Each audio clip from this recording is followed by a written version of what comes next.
want to thank everybody for attending our meeting. We're going to call this meeting to order. It is March 9th of 2026. This is a meeting of the Halifax Finance Committee. This meeting has been posted in accordance with the provisions of MGL 30A, Section 20B, and is being recorded and will be posted on the Area 58 Community Access Channel. The Finance Committee reasonably anticipates the following matters to be discussed and or voted on at this meeting, and some agenda items may be taken out of order for time management considerations. All members of the Finance Committee are present: Cheryl Burke, Mike Bennett, Frank Johnston, E.J. Bryan, Mike Rignetta, Rod Hemingway, and myself, Jim Walters. And I will turn it over to Mr. Seelig to bring the selectmen into the meeting. Thank you, Jim. All right, again, just to echo what Mr. Jim said, we are opening the Board of Selectmen meeting for this evening. In attendance here we have Bill Smith, we have Tom Pratt, we have myself, Jonathan Seelig, and again, it will be recorded on Area 58 for the same reasons. I don't have my sheet here, but for the same reasons that Jim has mentioned out. We usually do the Pledge of Allegiance. I don't see a flag in here anywhere. So, do we have one back there? I'd like to do it if we can, guys. Sorry. Yeah. Bear with us one second. Sorry.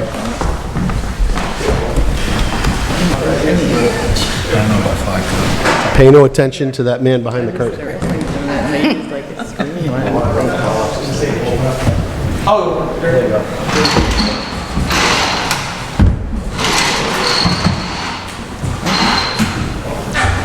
Ladies and gentlemen, Rod Hemingway, please stand, please. I pledge allegiance to the flag of the United States of America and to the republic for which it stands, one nation, under God, indivisible, with liberty and justice for all. Thank you. And I guess we'll do it formally with a vote. I will entertain a motion to open the Board of Selectmen meeting for this evening.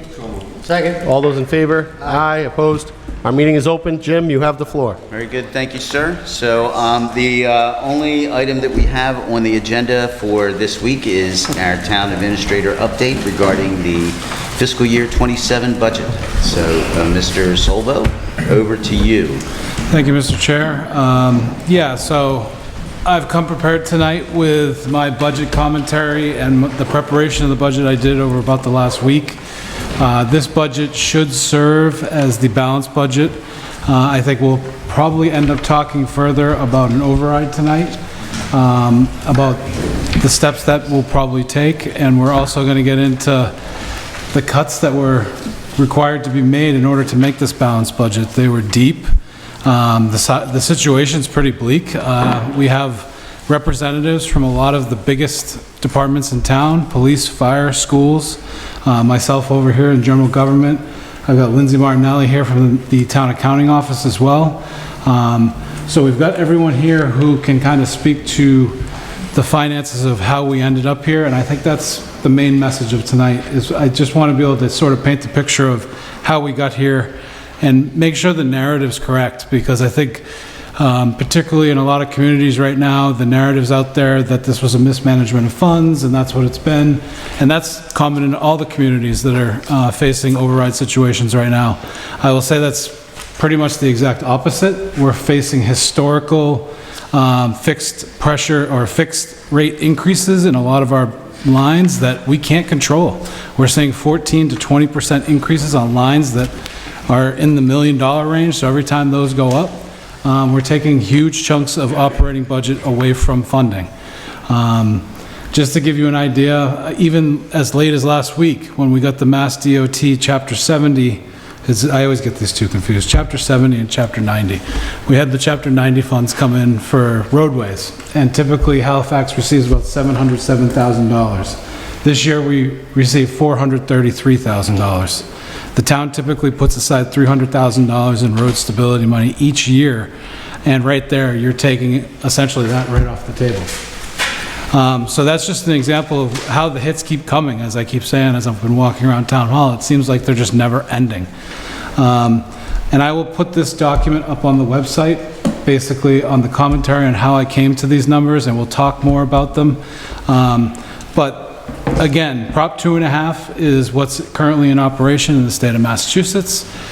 The town of Halifax has not kept up with the rate of inflation over the last 20 years. That's basically what it boils down to. Numbers have shown that in that time, inflation has raised about 67.5%, and through Prop 2.5, Halifax has raised their taxes about 50% in that time.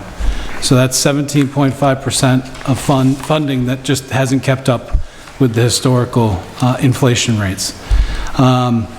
Now, this override, as we get to discuss that, we'll talk about how close that will draw the town. But if you look at the operational budget revenues in town, property taxes make up approximately 67% of the town's total revenues. We rely on local aid at about 15%, local receipts at about 9%, and then all other approximate lines add up to about another 9%. The last 10 years, we've seen annual increases of 3.5% to 4%. This year, the revenue came in at 0.05% increase over last year. And I haven't even factored in that revenue number from Chapter 90, so it's probably actually dropped below. It's probably negative revenue at this point from state aid and everything else. And then if we want to start talking about what has gone up from an increase from lines that we simply can't control on the general government side, you know, I've got Brian with the elementary school here to kind of describe some of the things that have been going on in the school department, not only here, but in the entire Commonwealth. The fiscal year 27 level increase for the levy is $539,000 at 2.5% over last year. If you factor in, that's $500,000 that's gone after you figure in the fixed rate increases we've faced in health insurance, retirement. That money's already off the table. Health insurance increase of 14.2%, or equating to about $190,000 for this year alone. FY27 pension liability assessment increase of 7.1%. That's $160,000 approximately. Liability insurance, that's your Maya insurance, which is basically workman's comp and other liability insurance for employees, went up $30,000, or about 7.5%. That means before we even fund town and school departments, basically the entire Proposition 2.5 levy increase has been wiped out. Outside of other fixed costs, departmental budgets have experienced budget pressures for several years due to the rising costs of goods and services, which I'm sure everyone in this room has experienced. Whether it's now gasoline, diesel, whatever the case may be, everything at the grocery store is more expensive. Again, these pressures don't just impact you at home, they also impact your local government. We've already cut every expense line in town hall and across the board in all town departments to nil. I mean, we can't make any more, and plus when we're making cuts on those lines, they don't amount to anything if we're cutting $100 here and there. It's important to state the town obviously recognizes that our residents are also experiencing these tough fiscal situations at home. We have a lot of residents that are on fixed income, and then we have a lot of parents that also have kids in the school system, and they're facing increased pressures and increased costs at home as well. You know, we're entering into contract negotiations with 5 out of 6 of our unions.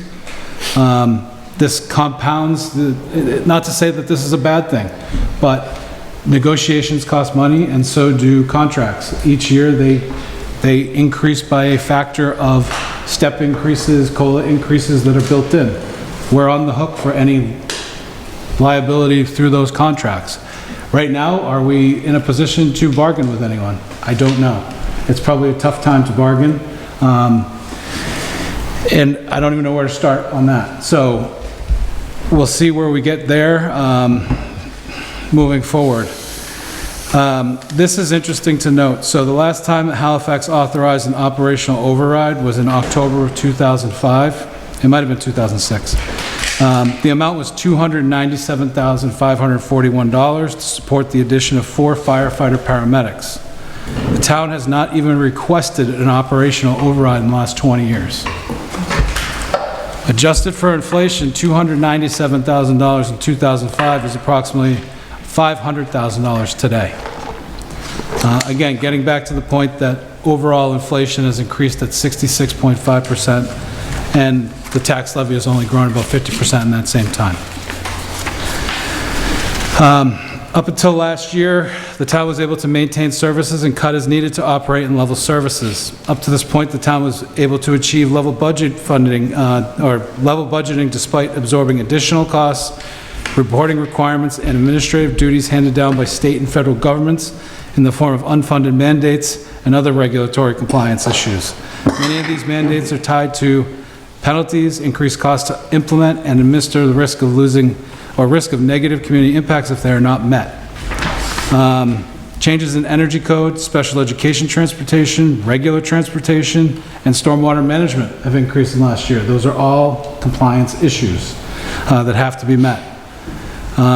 Last year, the elected officials made the decision to bridge the gap of operations with a one-time use of free cash.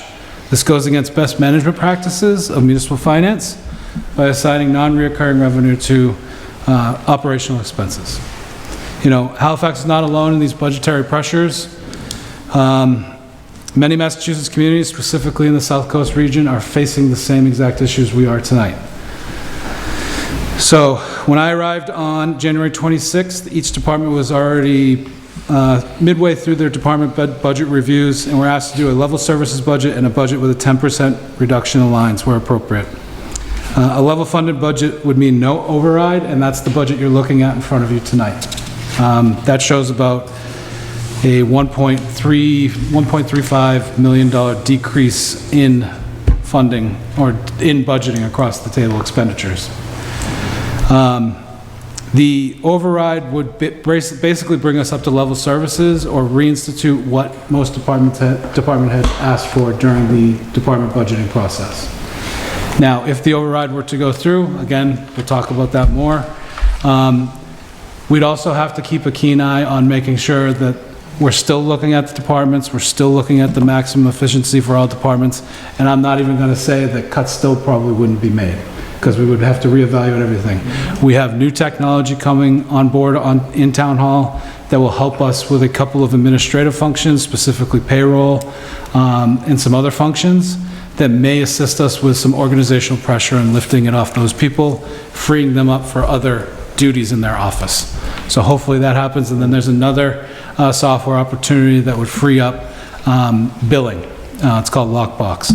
So those are two major functions that, from a software perspective, would help out immensely. And those are currently, basically in the process of being implemented now. So basically, if we want to get into the budget, and if you guys had any questions, again, I brought in Chief, Deputy Chief, and Chief Witham, as well as the school department officials to answer any questions. If you have any questions of me, as far as the notations that are on the budget I put in there, they signify the cuts that I've gone through. There is one minor change to one of the proposed cuts. I spoke to the department head in the treasurer collector's office, and we may find a different way to cut the hours in that office without cutting staff. So that's the only change. To the same end result? To the same end result, yes. Laura? Sure. So if we do the level funded budget, the school, what are you asking of the school? That would be an $800,000 budget cut. Which would, may I speak to what that would look like? That's up to the schools to decide. I know it is up to the schools to decide, but I'm just saying like, what it means for the school as far as class sizes. It means cutting 12 teachers, 12 HTA, and not meeting net school spending, which means we're required by law to educate. Yeah. That is a law that is required. So I don't know what it means. If we don't fund the school, and the class sizes would have at a minimum 26 kids and at the most 40 kids at grade 6 per class. And so that's just something I'm extremely concerned about, and with the budget as presented. And so where we have to by law, meet net school spending, does that mean that other departments would have to cut more to meet that, or do we just see Yes. where, like, what happens if we don't. I mean, we're facing the same issue with essentially the library. So, to be honest, if we can't meet net school spending, the first place I go is the library. Lindsay, could I ask a question just real quick? So you mentioned net school spending and the requirement that we have there. That $800,000, what is the variance between net school spending and that $800,000? Because we know that that's a potential risk, but we can't just go off of the risk. We need to know the actual numbers. Today we met, hi everybody, I'm Brian Prain, I'm the building principal, brand new this year, so thank you for having me. Today we met also to kind of discuss that, so we're looking into what that number would actually be, and we'll get back to you as soon as possible based on what that Can I next share the number number? would be. Sorry, that we got from Oh, did Stephanie give it to you today? Oh, perfect. Even better.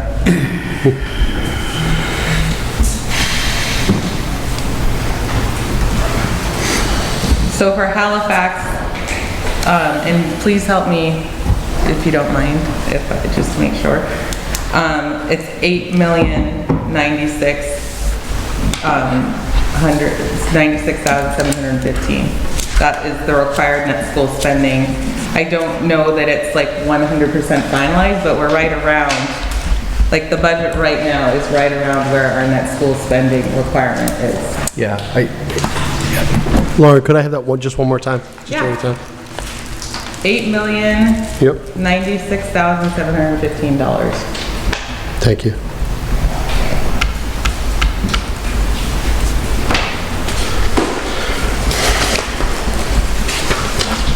And it's not set in stone yet because it's preliminary because chapter 70, but that's a rough estimate. So that would decimate the school if we cut 800,000 and put it, I mean, I don't know that we were discussing, we don't even know what it means if you don't meet net school spending because no town has ever done that before. And the other thing too is, you know, given that we're other towns in our district, we have also foregone the ability to accept about $400,000 in grants for the next 2 years that other schools in our district are getting because of the MBTA Act. So we're really, really hurting ourselves in so many ways. But like our assistant superintendent laid out all of the grants she's getting for other schools that we are just foregoing because we aren't eligible for them, If I could which just is comment. just important to note. If I could just comment on that. So I was in that meeting. I do agree wholeheartedly on the grants. It's about $400,000 being left on the table, and they're specifically not eligible in Halifax because of MBTA. That is 100% fact. But that's not the only department that has to take that burden. Nope. The residents spoke about that, and they chose not to go down that avenue, and that's reality. Yep, We gotta live with it and work within those bounds. yep. Well, But it's true, but we still can say what the consequences of it are, and the money has to come from somewhere. We legally have to educate our children. We're not saying you don't have to do that. Yeah, I'm just saying, I mean, it's reality, that's all we're talking about here. to get back to Lauren's first question about net school spending, I'm just not sure, again, what the delta is. I am waiting on that because anything that's left on the table for the general government to cut is very problematic. Almost any dollar amount. So if the math is correct at 8096, and we're recommending what you're recommending on the budget, that's half. That's roughly half. Yeah, and the interesting part is last year's nets, so this year's estimated budget from HES comes in at the 7.341, I think it was, somewhere in the neighborhood of that. Level funded would be $7,650,000. So that's 1.6, so I don't know what that net school savings is because, Well, it's To me right there. 8096, correct? yeah, so that's so the schools asked for 1.6 million, less than that number. So what's missing here? right, and I think that's the hard part. As we sit at the table and talk about the numbers, it's hard to make Yeah. any decision without knowing truly what's needed. And I think that's especially when you marry it up with other issues that we're trying to address, like public safety, right? You've got police and fire that need to be able to serve the kids who are in the school. Exactly. So if we're talking about cutting them, how do we have stability enough that we can respond to the schools when we need to? It's a catch-22, what, you know, give or take, but, you know, their numbers are more final than what we're getting from the schools, and we have to make a decision. So if we're not seeing the information that we need to make decisions, we can't be tied into a corner. And that's essentially where we are as a group right now, and stuck in a corner. Can I ask, did you guys, and I'm not putting you on the spot, did you guys bring any sort of breakdown as to what those proposed cuts would look like to your budgets to present to the group? So we did look at what class sizes would be if I were to cut 10 teachers from the building, which would put, right now, we currently have 4 teachers in kindergarten, 4 teachers in first grade, 4 teachers in second grade, 4 teachers in third grade, 4 teachers in fourth grade, 3 teachers in fifth grade, and 3 teachers in sixth grade. Those are classroom teachers. If we were to cut, and we also have special education teachers in there too, but that also goes into another factor of making sure that we have maintenance of effort for our special education budget, and making sure that we're not taking away from that, because we do need to meet those maintenance of efforts for that. So if I were to eliminate and kind of go down and take away 10 teachers from the budget, classroom teachers, that would be 3 in kindergarten, and projected around 85 students for kindergarten. That put 28 kids in a classroom for kindergarten. And we currently do not have full-time paraprofessionals in those classrooms all day long. First grade would be 27 children in a classroom. The second grade would be 26. Third grade would be 30 kids in a classroom. Fourth grade would be 35 kids in a classroom. Fifth grade would be 34, and sixth grade would be 40. Because I would be taking there'd be 3 in kindergarten, 3 in first, 3 in second, 3 in third, 2 in fourth, 2 in fifth, and 2 in sixth. And just looking at the building layout and how many kids can physically fit in a classroom, it would be unsafe and unmanageable to have 40 kids in a classroom, especially within sixth grade. But even looking at the younger kids, at 28 kids at the youngest possible ages,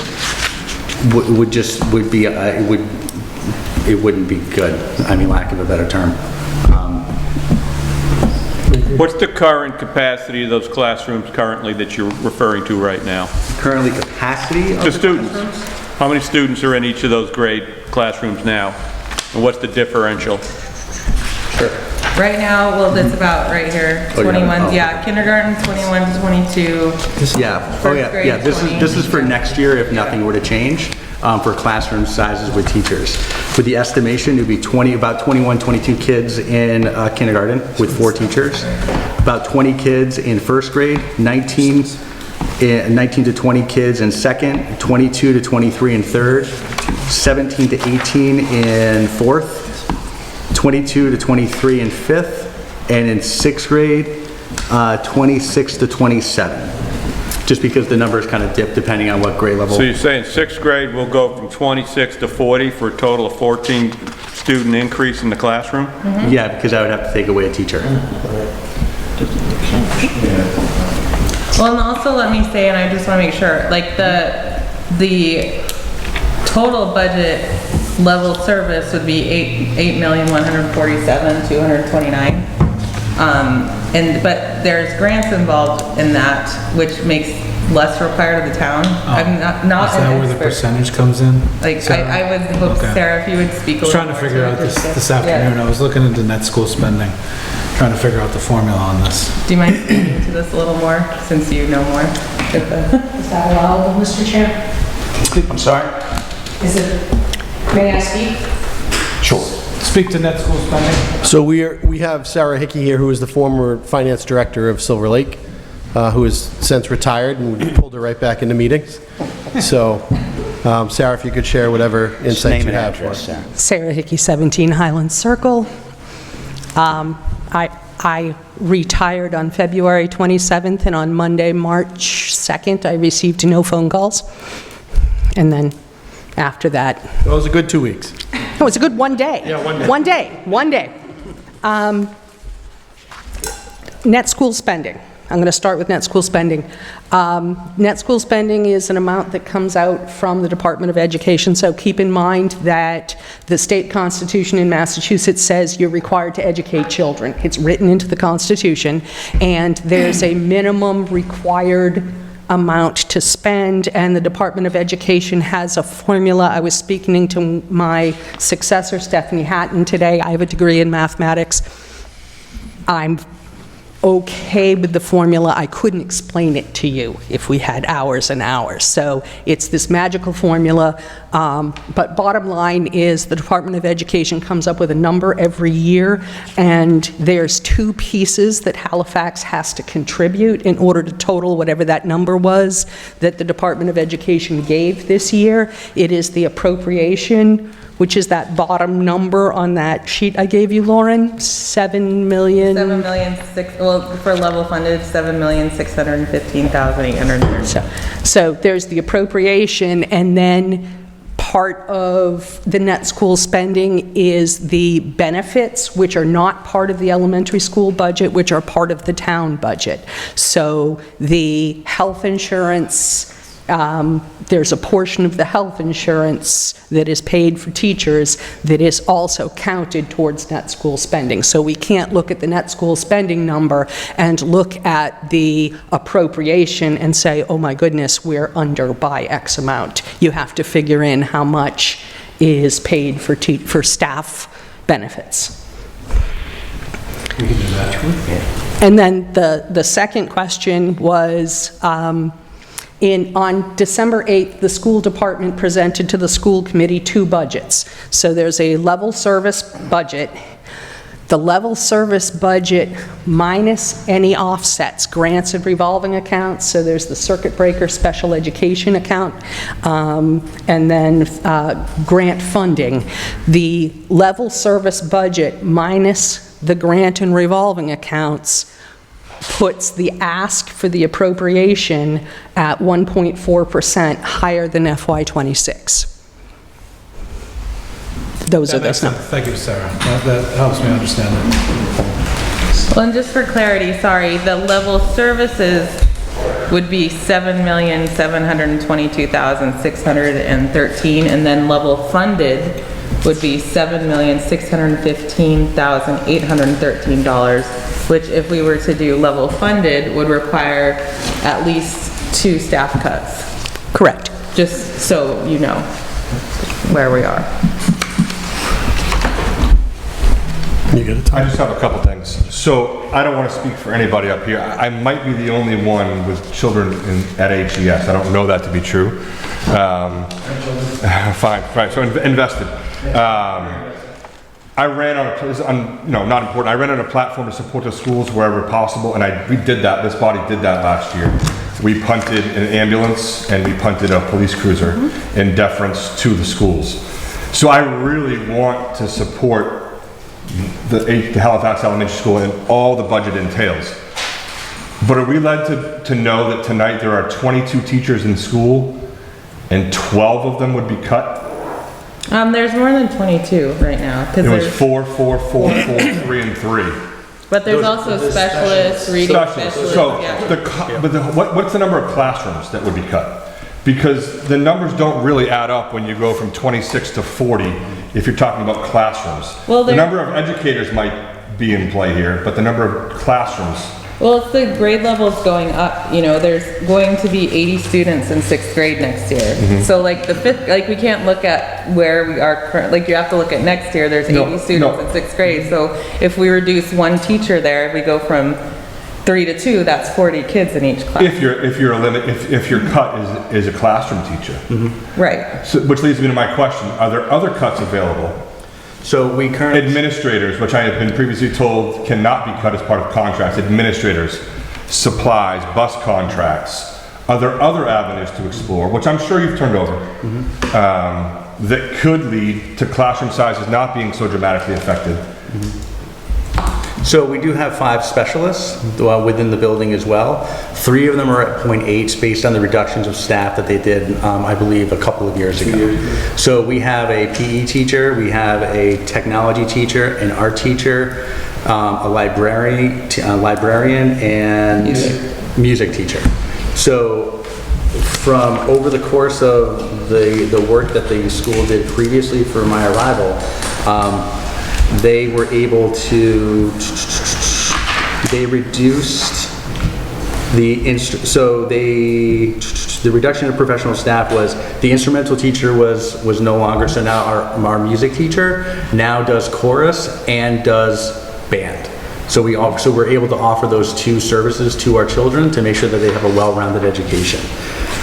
They also reduced the reading specialist, reduction in the specialist, so the art teacher is 0.8, the technology teacher is 0.8, and the art teacher is 0.8. The music teacher is full-time because of the additional responsibilities that were put on, and also scheduling those things too throughout the day to make sure the kids have access to band and chorus. In addition, the PE teacher also teaches health on Fridays, and making sure that the kids get health services, health class, kindergarten through 6th grade. And PE is a requirement. Just to be clear, I don't want any of those. I don't want any of those specialists. No, I'm just saying, yeah. I'm just trying to understand, if we're talking about class size, the cuts that come don't have to be always related to class size. There might be other alternatives, is that correct? Well, potentially. can I speak to it? There might be, right. Sure. I mean, I've been on school committee for a few years now. I'm not an expert. I'm not an expert in education. Same. However, I have asked every year about buses. I have asked every year about anything other than teachers. What about administrative costs? I've asked about that, but contractually, you know, there's... So last year when the bridge was gapped based on this body's vote, did we make any changes, or did we just hope that a solution would arrive? Well, I don't know that we can make more changes other than, I mean, our biggest expense is our teachers, because that's... Any retiring teachers? There's one retirement. Is that built in? I'm not trying to but I'm just saying, believe me, I don't want to do any of this. Yeah, no, and same. I have lost sleep over it. I have gone over the numbers over and over. Our school has done an amazing job for my own children. We love the school. There's just simply not enough money, and we've made choices as a town that have limited our ability to get money even more. Agreed. So can I ask, for instance, to Tom, just to piggyback on Tom's point here, like just going through the detail report that, I don't know if it's from December or March, I can't tell from how it's written out here, but there's a $75,000 increase for textbooks. That's listed out in this report anyways. I don't know if it's accurate or not. What's the reason for a $75,000 increase on textbooks when we're having a conversation about how to retain teachers? Does it have to do with not getting the grant?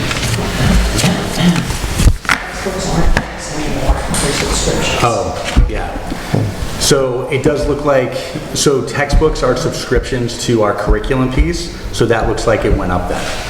It's not like we're getting bundles of books like what we would get back in school, like giant textbooks. They're subscriptions to curriculums. This year we purchased and implemented HMH, which is a new math curriculum, and then providing PD for staff to make sure that that's being taught, appropriately, and getting the professional. So why does that increase by almost 80% going into next year?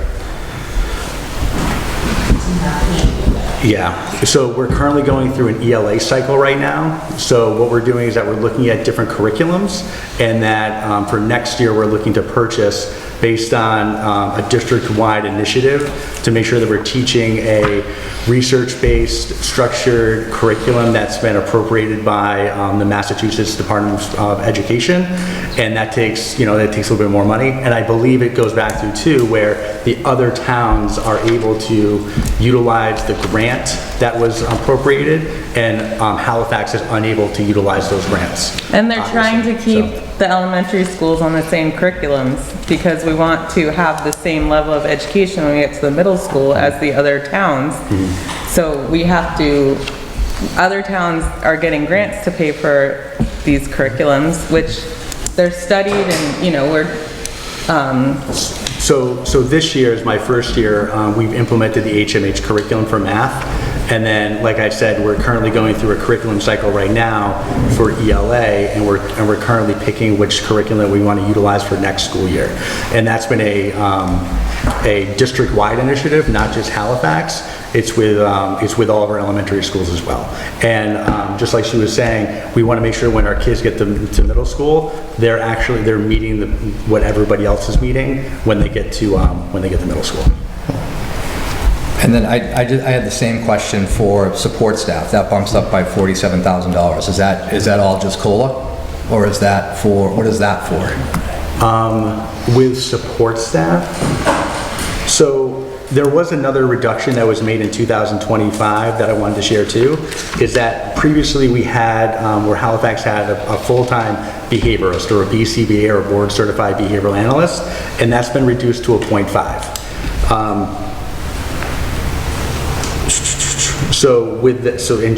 They would be considered a support staff.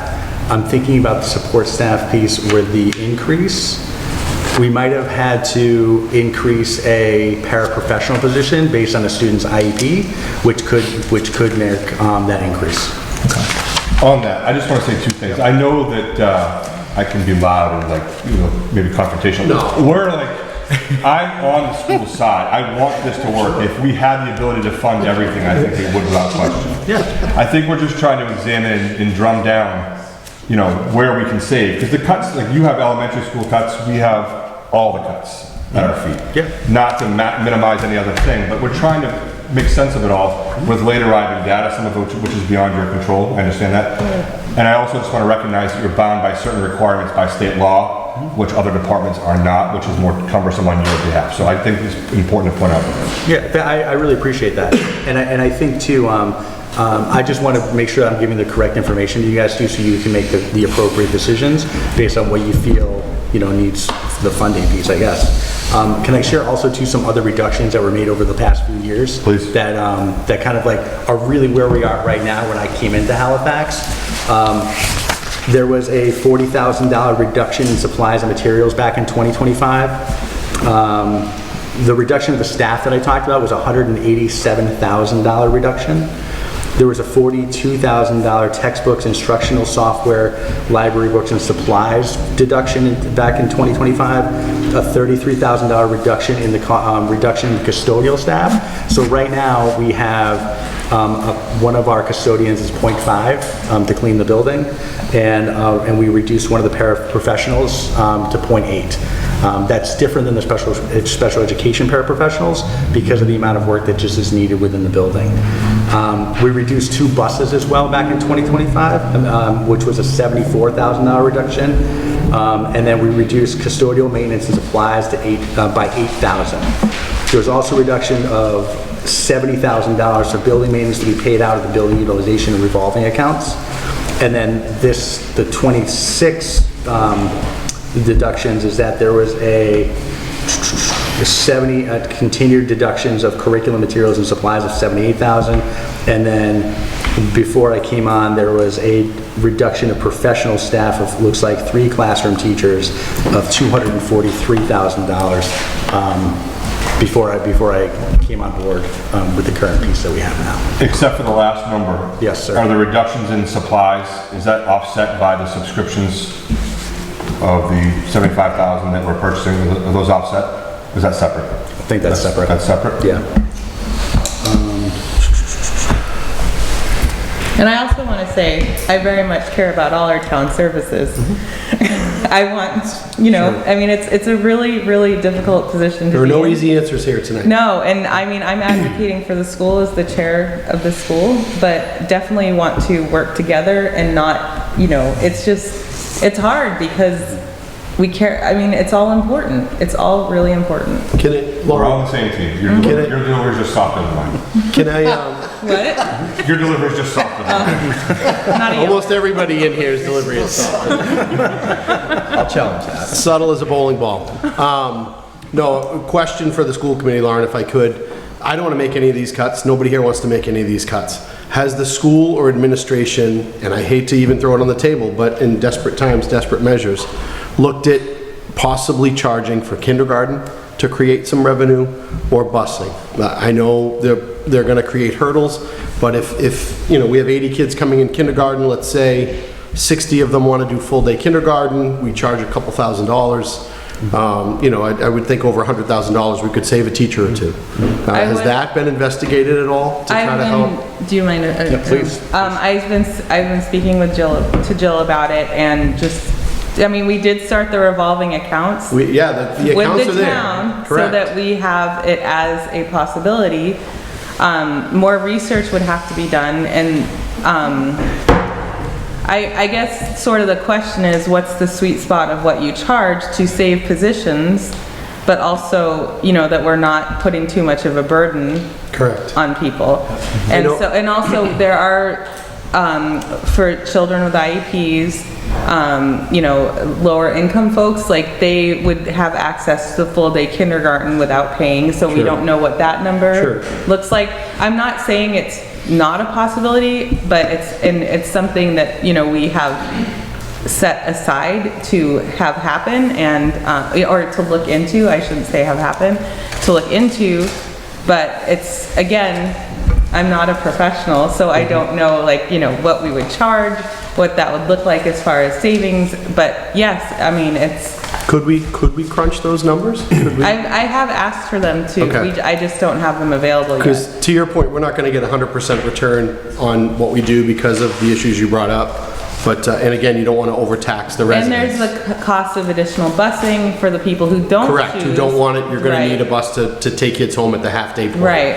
But even still, I mean, I know it's hurdles, and I know it's a little bit of a headache, but if we can even save one teacher, you know, or drop a class size, you know, to more tolerable, I do think we have to at Well, least especially kick at the the younger tires. ages. I mean, that's something that has been tried to be preserved, is keep the class sizes smaller at the younger ages. Sure. Because we did reduce at 5th and 6th grade, because those are, you know, I mean, are there bigger class sizes in the middle and high school? I'm not sure, but I know, like, when, you know, when children are younger, learning to read, that those foundational times are important. And I mean, just to, you know, and Halifax Elementary School is one of the few schools in the state that has their MCAS scores back up to where we were pre-COVID. Yeah. So we know that effective education is happening there. I know that's not questioned at all. I know that's not, but I just want to say how great the school is, and I want to keep it that way. Absolutely, so. we all do, absolutely. Yeah. Yeah, and we don't want to overtax folks, but I will say, Right. Well, that's- even a couple $1,000s is a lot cheaper than pre-K, you know, programs in the area. No, I agree. So, It's just, it'll yeah. be a cost, you know, granted, it'll be a little more money, but it'll be a little bit of a cost savings for putting kids in private pre-K programs. Well, and there's, I mean, you know, It might it's help all presenting facts, you know, I mean, the town has to vote on what they want to do, right? So I would like to present, well, we can do this, or we can do this, or, you know, that, I mean, I think presenting all the facts, all the possibilities is the best. And again, not to put you on the spot here, Lauren, but has the committee talked about, you know, we presented a number tonight. Does the committee have a number in mind that they view as a swallowable number? From, I mean, all I can just speak to is what has been discussed in the public meetings, which is, I would say that most of the committee does not want to cut anymore, because we made such significant cuts 2 years ago. You know, those were huge cuts that actually we lost grant funding then for last year, and then we really, really appreciated the free Yeah. cash that was put towards, so we didn't have to. Well, that was, yeah, and that was our, But, so, you know, like every year, we trim more and more. yeah, And so, everywhere. But that was our point, I think, last year, and I sat, I think, over there last year, and made the statement that we're gonna dip into free cash, it's not a great idea, but we're gonna have a bigger hole next year. And that's where we're at. So I don't think, we can't keep going down that road of free cash to try to plug this No, budget. I understand that, yeah, So as much as it kills me to look at these drastic cuts, it's just economically irresponsible to keep using money from years past to try to plug holes in an operational budget going forward. You just, as much as it stinks and as much as it hurts, you have to get that budget under control for the money you have available to spend. right? Yeah, but getting it under control, also, we're not meeting legal expectations. Right, and So that's why we're trying That's where it's like, No, I what hear do ya. we do? Because, it's bad for the town overall. Correct. And so, where you're saying that, inflation has not risen as much as the revenue coming into town, we don't have a lot of business, there hasn't been a lot of building, so the money has to come from somewhere. Yeah. But And- last year it came from everybody but the schools. It came from town government, it came from fire safety. Well, we police, did, EMS. we did make some reductions last year, and we Yeah. made some major reductions the year before. Just to clarify, the retirement, is there pending retirement, is that calculated in already? Yes. Yes. I'd like to ask a couple questions about some areas of the budget, just to understand a bit more about why there's such significant increases in a couple of areas, just so we can understand. Sure. The special education transportation budget increased 51,000 for transportation from the year before. The tuition to collaborations went up $107,000, and then there was a voc tuition increased $35,000. Are those more students taking advantage or needing those services? Are these new contracts that were negotiated? Why such significant increases in those three areas? Well, for the out of district, I can speak to that, but the out of district, I know just that they put aside for 3 people. They have folks have till April 1st to apply to go to an out of district vocational school. And so that number is sort of, thumbnail, It's estimated. it's estimated, but we have one person who's a senior that's currently in an out-of-district vocational program. And the other ones, do you want to speak to that? Well, were you asking about special education transportation? Well, a couple, what was the reason for the $51,000 increase? Is there a new contract negotiated for transportation? Special education transportation? Yeah.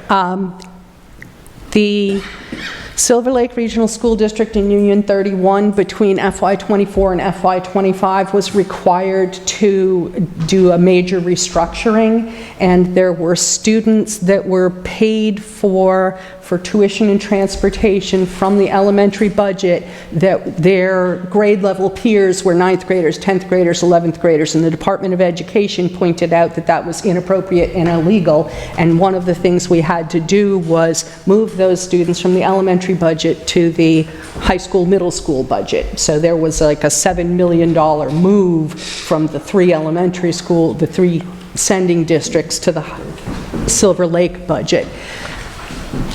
The circuit breaker, which is the state reimbursement for special education, the circuit breaker amounts were only kept by the towns. And so in your FY25 budget, there was money that was a reimbursement for what was paid in FY24 by the town for students that were in, their grade level peers were 10th grade, 11th grade, 12th grade. So some of that money carried over into the FY26 budget. So now you're seeing that money being gone and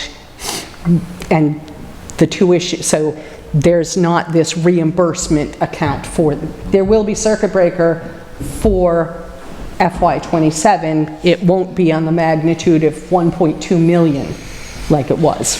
Okay. And so that's why the special education costs are fluctuating. Okay. And then you said the tuition, I don't know if Lauren wants to speak to it, or you, the tuition, the collaboratives, that number currently you're saying is a placeholder because people, or is that the vocational program? For the out-of-district vocational, I can't. Vocational. Yeah, as far as the... Collaboratives are special education. Yep. It's the vocational programs, there's 2 placeholders. Okay. Because students have until April 1st to inform the district that they've applied. Okay. Thank you. Out-of-district vocational. Appreciate it. Thanks. What's been the enrollment trend at the elementary school over the last 5 years? It's been pretty consistent for kindergarten, if I remember correctly, on the numbers that are on my whiteboard. So like this year, we have like 80, 81 kindergartners. I'm projecting right now, just based on projection numbers, like about 80, 85 kindergartners. And if you look down over the course of like different years, like you can see, like, next year we'll have in third grade, 90 third graders. So it does fluctuate sometimes because we have probably there's like 67 fifth graders, so it does fluctuate sometimes, but it's pretty consistent. And just to throw in there, COVID was around 5 years ago. Yep. So a lot of people were trapped at home. Yep. So just throwing it out there. Yeah. So do you know the percentage difference between personnel versus non-personnel of the HES budget itself? So like 54% people, 46% other stuff, operational, general support? Yeah, probably 75, 25. 75 people. HTA, or 75%. Are you talking about like So if you look at the salaries versus everything else, 75% people. I believe there are 6 or 7 six-digit teachers at the school. So are there any other than the retirement that's already factored in, are there any other attrition opportunities to be looked at? for staff that are leaving? Not from retirements or anything like that, no. I wish I could retire. Probably tonight. Maybe after this meeting. Sarah's back working. Is there an opportunity to look to combine or join in with services of the other elementary schools in the area? I hear what you're saying, and I think that's part of the struggles that we have actually here within Silver Lake, is that we're unable to, because we're on different contracts between Dennett, Halifax, and Kingston, is that we're unable to share services with each other. So if I need a school psychologist, which I currently do and is posted, but we're now plugging right now within, we're very creative with some funding this year. Instead of a school psychologist, we now have a part-time contracted school psychologist and a 0.5 contracted team chair to run our special education stuff. But we do need one school psychologist. However, I'm unable to ask Dr. Whipple in Kingston to utilize her school psychologist because they're two different contracts and they're two different districts. They're basically, our elementary schools are completely separate, and that's why we're having a study done right now to look at the look at advantages, disadvantages of becoming fully regionalized. We're kind of an unusual school system where you would imagine, like, we have 4 school committees, we have, there's a lot of repetition happening, and so that was another thing that we brought up last year, that we were able to secure a grant from the state that Halifax actually got awarded, but luckily Kingston was able to take it over, so we could still do that study, so we could examine cost savings, and we would have bus savings as well if we were fully regionalized, because you get reimbursement from the state on the buses when you're fully regionalized. And so there's a lot of things we've really wanted to move forward with that our hands have been somewhat tied because of our structure, and that we've really been trying to push through, even though we can't get grants and things. So one of the other pieces to that is if somebody is looking to move districts to move schools, typically the superintendent or the administration would be able to kind of move staff around. In this scenario, if somebody is looking to move to Halifax and be one of our staff members, they have to leave their job and put in a letter, and then they have to reapply to my school. And then I have to go through the entire process of interviewing, getting the community, which would be totally appropriate, and then they have to come over here and then fill out paperwork for health insurance and payroll, instead of just being able to be like, hey, Dr. Whipple, I have somebody that's, I need somebody over here. We're unable to do that. I can certainly appreciate the bureaucracy that's been created. So I have a question actually for both the school and for our town administration. So we're getting into the final quarter of the year. What cost savings are we looking at to try to scratch together some money to carry over into the next fiscal year to help possibly ameliorate some of this deficit that we're contending with? That's a great question. Anything? Jim, as far as the school budget goes? Well, the schools, I certainly would ask for them to answer that. Well, last year, I know we gave back approximately like 89,000 to the town. Is that we were able to return?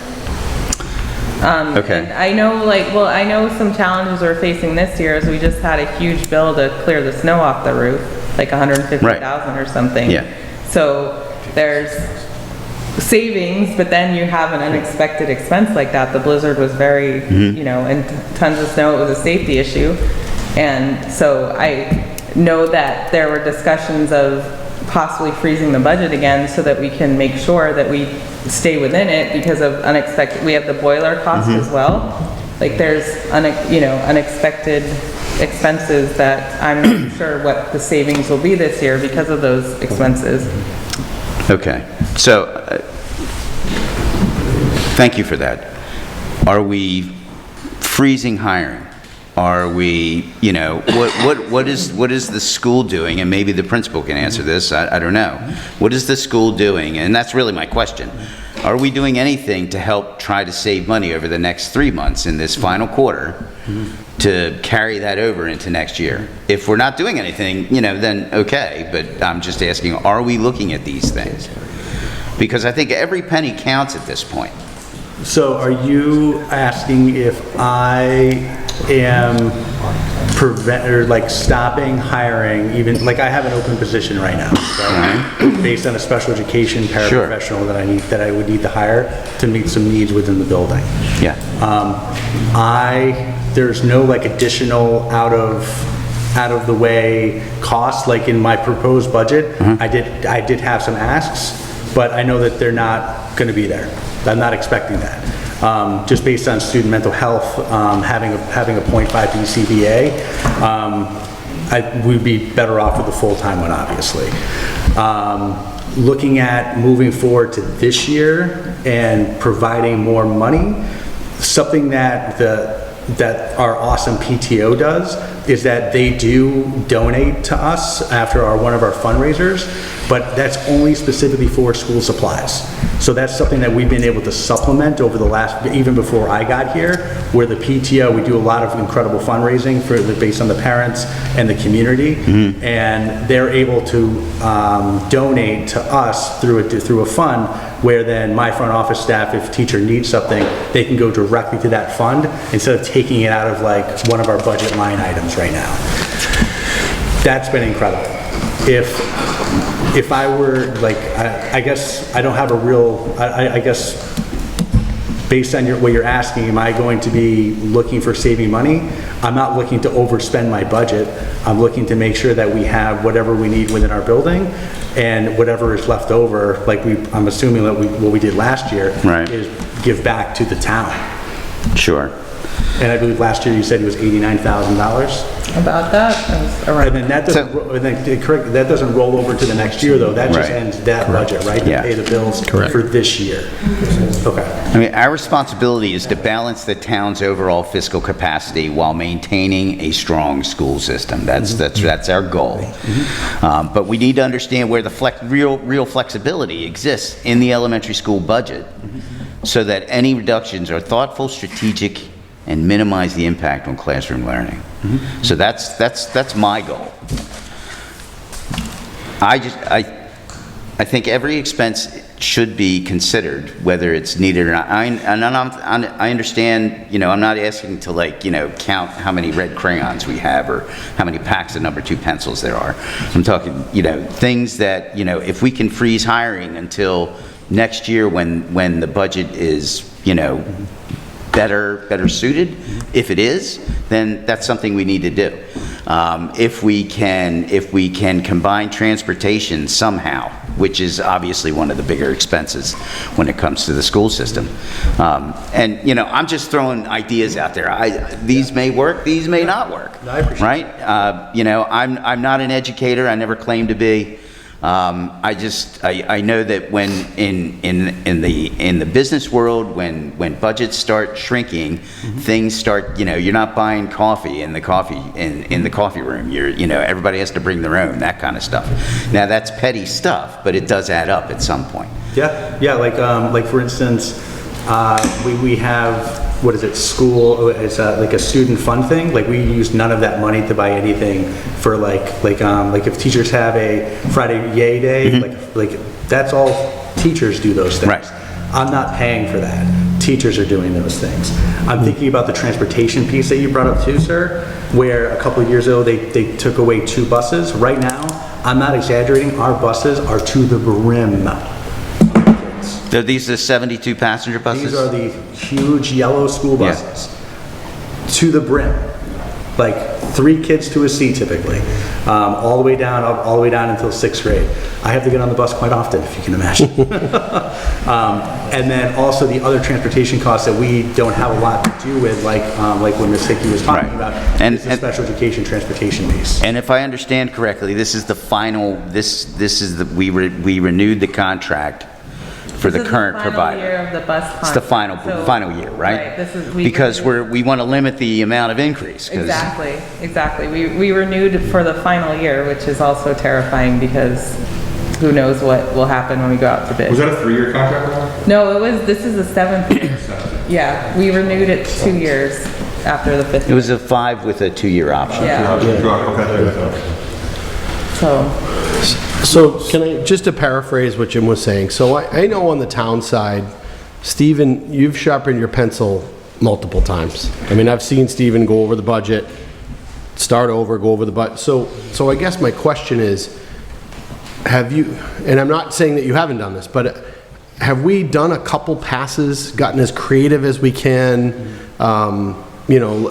understanding how much of a hole we're in, out of the box kind of budgeting ideas, or is this more of a first or second pass of this is what we have? Yeah, I see you shaking your head, Sarah. That's not the case. Budgets from principals and department heads were due to me on October 1st. For the month of October, the school administration went through the budgets repeatedly with the principals and department heads and trimmed and trimmed and trimmed and trimmed before we even brought it to school committee at the beginning of December. So the goal was to bring a votable budget to the school committee in December, which is why 2 budgets were presented. One was a 1.4% increase and one was a 0% increase. So I figured, I just hope that somehow we went, oh, wait a minute, we could do this one more time. part of what we looked at last year when Cody asked us to cut 10% was, you can't cut electricity. We're required to heat the building to a certain temperature between November and May. You can't, turn the heat down and say wear a sweater to school. We have to have the lights on. There's certain fixed costs. And then, so what we're talking about is in the FY25 and the FY26 budget, we have already cut crayons and construction paper for the kids and books for the library. All that's left is staff. Is people. And have we cut any staff on this? Yeah, Ryan explained the number of, yes, staff was cut last year and the year before, But not this year. not yet this year. If we were to do the level funded, Right. it would require at least 2 people. Yeah. I just, police and fire are up against it too with the public safety initiative. Town government has made the cuts we've laid out the cuts that would come with, level funded here. And just to be very, very clear, I would vote yes for an override. Very, very clear. If placed on the ballot, school, public safety, I would vote yes for the override. It's important to say that because I know that I'm sounding like I might not. I just want to make sure we put the best position forward from the town to do that, because it does no good to put an override on a ballot that's set up to fail. Right. It does nobody any good. Tonight, we're moving forward to do that. And so one of the ideas that I had, and I've made it mention a couple different times, is what if instead of a $1.5 million override, we separate this out to Bucket 1 is an override for town government, fire, public safety, EMS. And an override to support the school department is bucket number 2. If the school department is up against it and can't make any future cuts, and there's nowhere else to go, then there's no difference in presenting 2 different overrides to the town. The money works out to be the same. The town just doesn't put all their eggs in one basket. If we're asking for 1.5 overall, regardless of how we present it, here it is. To the average taxpayer, it's $532 a year. It's $45 a month. If we put public safety and town government here, and the school department here, they still add up to the same, but the town can vote on A, B, or both. The money's not different. The money is the same, but the impacts are different. Town government and public safety could pass and the school fails, or the school passes and the other ones fail. So if the school has really done all they can, which I'm not doubting, are we prepared to move forward with 2 different overrides if presented to the town? Would that be suitable for the schools, or does that put everyone in a worse position?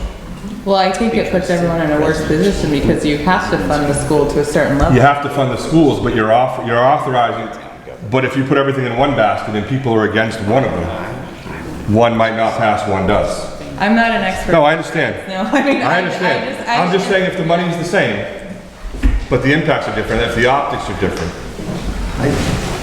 I just think you're in for a penny, you're in for a pound. Like, that to me, I like the idea of giving choice to the residents, but I feel like that would create a bit of division on the town side and the school side, and it would be us versus them, or make sure you vote for this override. If you're gonna vote for one override, vote for this one, not that one. I'd support both.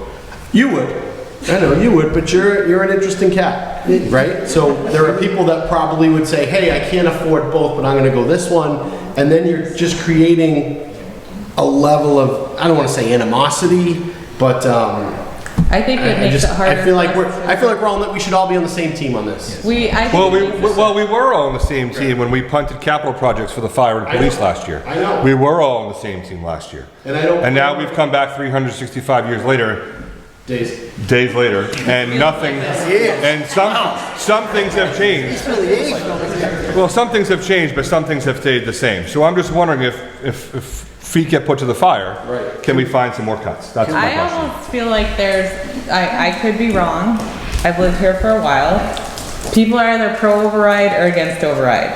I think I think like me, you know, my kids are almost grown, I still care about the school because it means a lot to me in the town. I think it's important to our town, but I also care about our seniors. I'm going to be there someday, you know? So yeah, thank you. Yeah, but I feel like what we need to more promote is wellness for our entire town. It shouldn't be this or that. I mean, the realities of the financial situation we're in are just what they are. You can't blame one thing or another. And I mean, that's just my own thought. Like, I don't think that creating divisiveness will help our town.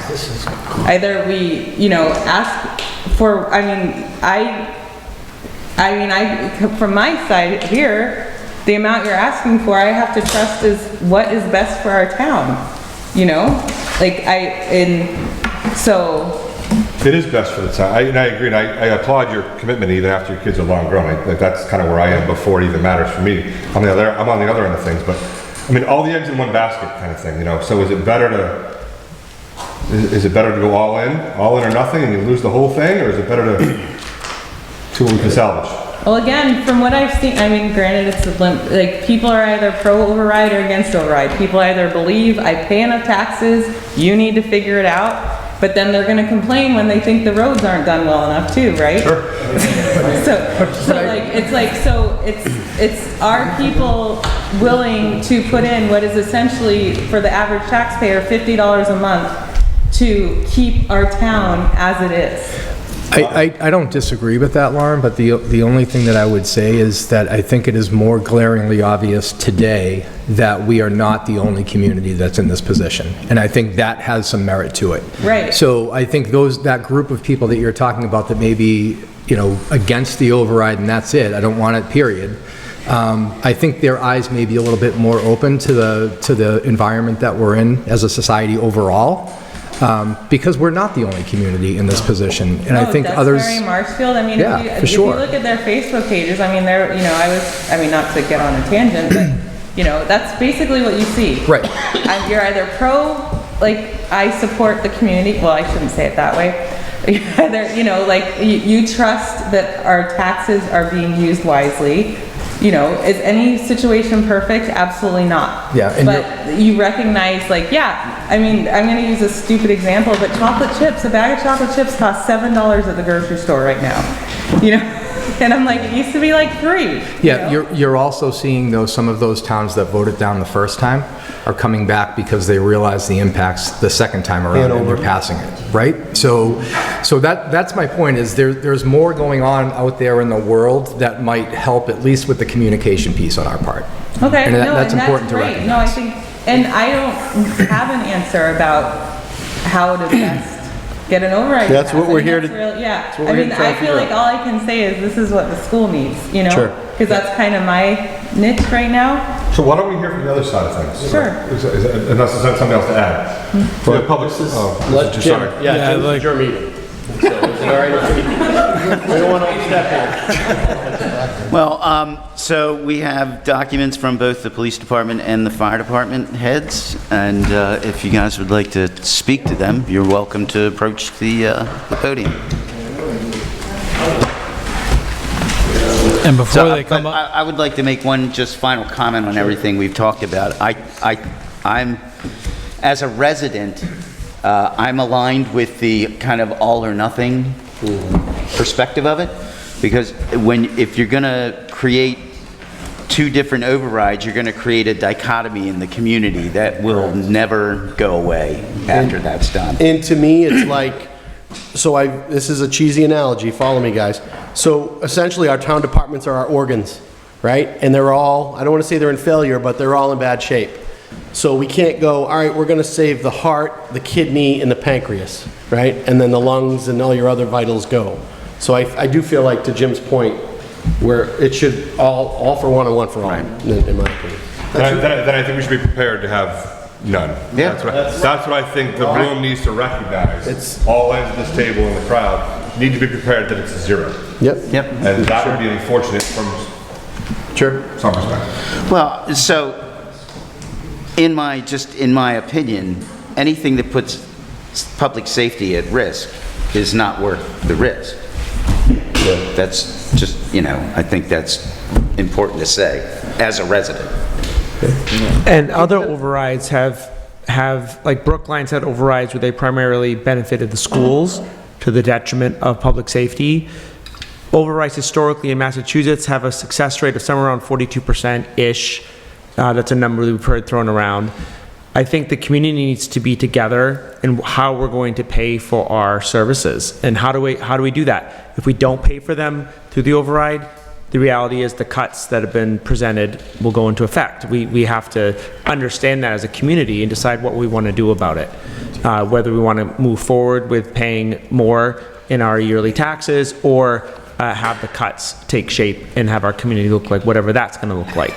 So it has to be an important discussion that we all have, and the community has to understand that and ask questions to us, and we have to understand where they're coming from, because everyone has their own needs, their own difficulties in their own lives, but also what do we want our community of Halifax to look like going forward. And just really quickly, we have members of our override study committee here in the crowd. So they've been chomping at the bit to get the word out to folks. They're a smart group. I don't want to give you guys big heads over there, but they're a smart group. They're ready to attack this. They're ready to help educate and get the word out as best we can. So, the challenge is laid ahead for that crew, and we'll take it full bore. I think the thing is that people are gonna trust us. That Oh, sure. If And I say full A doesn't transparency. happen, B's gonna happen. The money's not gonna grow. These cuts are real, and people are gonna realize how severe they are, because the average citizen probably says, well, they'll find the money. It's Sure. always hidden somewhere. Starts with this time. Yeah, we'll be fully transparent. Here are the books. I just hope that those same people aren't the same people who showed up 712 to 7 at the zoning bylaw, so there's an MBTA vote, and are now asking where the grants are. Because that was an overwhelming statement, and my concern is that's what we'll see in May. Sure. That's my concern. And there was a large contingent of folks that said, well, we don't want the state's money, will help pick up the slack. Yeah. I don't know if you remember in that meeting, they said, if you need extra money from the community, we'll help pick up the slack. Well, now it's to the people, and we'll see if that is I truly vote the yes, case. up and down, left and right. My concern is what the crowd's gonna do. Yeah. All right, sorry, Chief's here, yeah. Chief? And before the chiefs come up, I just want to thank them for their tireless work getting this done. This was not easy. Chief Chavs and Deputy Chief Benner did a great job, and as did Chief Witham with their cuts. So I was tasked with cutting $150,511 from my budget. The police budget has always been razor thin. 90% of the budget is contractual obligations, salaries. Very little is left for in operations. Just to give you some background, my expense account has increased a total of $4,000 in 15 years. In FY10, it was $66,000. We're in FY27, and I'm asking for $70,000 again. I'm not talking about the chocolate chip cookies. We all know things are expensive, so we try to do what we can. Once I got the number, myself and the deputy got together and try to figure out the not the easiest, but the best place to cut to minimize service disruption to the citizens of Halifax, and that's all the residents. So we put forward two proposals. One was $153,000 in cuts, which is a little more than what I was asked to, but I figured it would probably work. It would be $3,000 in clerical overtime wages. So going back to state mandates, public records, we have to get these public records done in 10 days, or the town faces fines, faces lawsuits. So it's a burden. We'll manage the best we can to try to get these things out in a timely fashion. The second was $25,000 from the $31,200 ACO contract. Our animal control officer is a contract with Precision Wildlife. The town has to negotiate the contract for fiscal '27. It expires in June 30th. So our proposal would be to cut the ACO contract and try to go regional with Plimpton. I have to talk to the chief there about an MOU to do some sort of invoicing of having his ACO officer, who's a full-time police officer, come down in town to take care of animal control issues. Obviously, we're not coming out if Fido got loose. We're not coming out if chickens are running loose. We are coming out on dog bites. We're coming down on public safety concerns. If dogs are fighting each other or something like that. Residents will have to know that. The dispatcher will be told, sorry, we can't provide that service anymore. That's the cuts that we have to make. And then the second, or the third proposed cut, it's twofold. And I hate to do it, but it affects the schools again. Obviously, I have to cut a full-time officer. I have the junior officer works midnights. He'll have, so in order to supplement his position, the Officer Simpson, the ACO, the SRO would have to stop his duties at the school. And also, he's also a full-time, part-time court liaison officer, so it's actually like losing two positions in one. Chief, I just want to... Yep. Are you saying that the junior officer would be replaced by the SRO on midnights? So he would have to be laid off. The junior officer? The junior officer. And the SRO? Would have to go, he's a senior officer, he would get the day shift, And then it would just fall right back. up to the Okay. midnight shift. So with midnight shift, would only run with 2 guys. Right. So if I could just understand Sure. something from just, so the SRO, does he run service calls in the middle school? Is that So where the this is at? SRO assists with the school buses, and then he works at the school, he helps the teachers, Okay. any investigations that occur at the school, Okay. and then and also part of his duty he's also the court prosecutor. So if he's got nothing going on at the schools and he's got cases that he's got to go down to court to take care of, he's got to do that. And in addition to that, he also answers calls during the day. Okay, so the loss of the SRO would impact public safety overall how? Overall, but a big percentage of it at the school. At the school, Okay. because that officer. Just at the school? Right. And Chief, I'm Yeah. sorry, I just wanted to ask, he does adjudications of cases as well, is that what you said? He does. He does, so if we lost him, there would be no adjudication? Well, somebody would have to be assigned to go down to court. Obviously, it would take down my staffing level down Right. to allow the officer to go to Plymouth Court to take care of those cases, those criminal cases. Okay, There. thank you. So that would be $75,000. That would be basically calculated as the wages of the junior officer. And then other $40,000 would be for the part-time Silver Lake Regional Middle School SRO that we pay in conjunction with Plimpton. So a few years back, Kingston came up to us with a proposal that they would fund a full-time high school SRO, and then that Plimpton and Halifax would fund I believe, half officer. So if we cut the $40,000, Plimpton could still continue to put in their assessment, I guess, and you would still have an officer at the Silver Lake Regional Middle School for 12 hours out of the week, 10 hours out of the week. I'm not sure what the calculations are going to be. So that would be 125, so the total of 153. The other exercise that I conducted was doing the, what Cody had asked before, to do the 10% on all the different light items. Just too many uncertainties. It's just like taking, 10% from my expense account, 10% from my overtime account, and then something happens, and then I got to come back and, ask for money. So that's, I think, for us, the best way going forward. Obviously, again, the residents have to be educated by the committee what these cuts, will Chief, how mean. How would the other schools in the district respond to us not funding the middle school?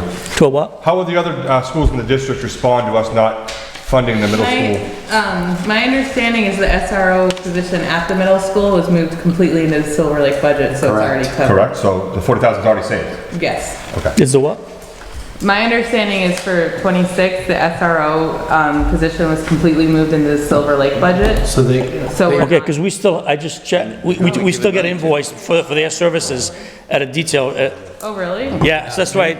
This actually this specific line item was a debate at town meeting last year. 100%, yeah. I do remember the debate, but I thought that it was moved into that It budget. stayed last year.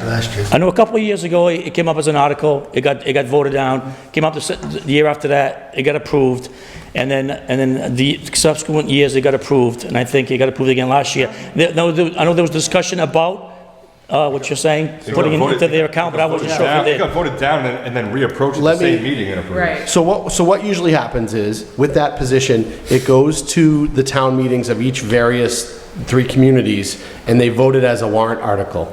And the school wanted to get away from that because it was, I think, too unstable. They couldn't, you're trying to get this position nailed down, and you need these communities to all vote the same. So last year, that position was moved from an article that the towns vote on. The schools absorbed that position into their operational budget to ensure that it would remain.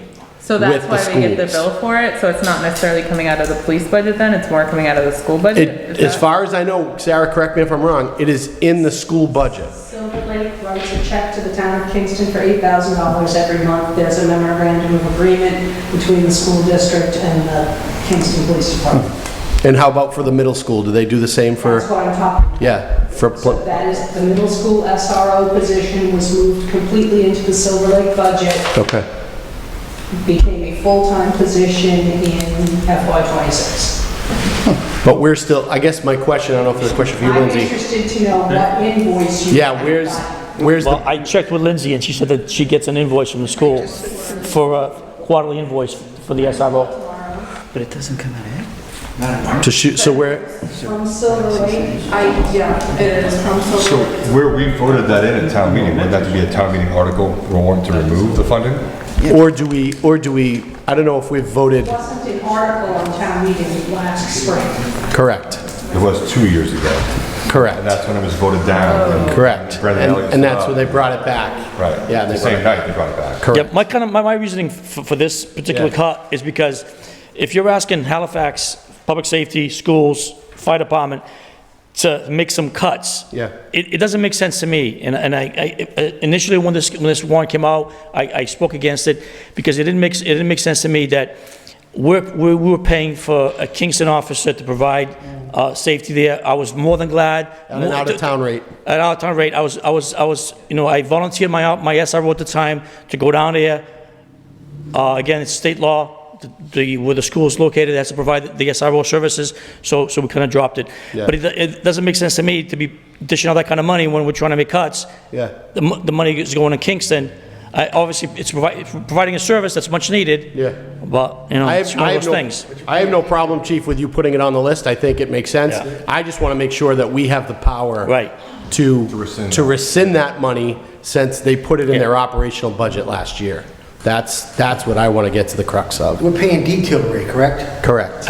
I believe so, yes. If they put in their operating budget, why are we just paying base salary rate then? I don't know. That doesn't make Yeah. any sense. They are.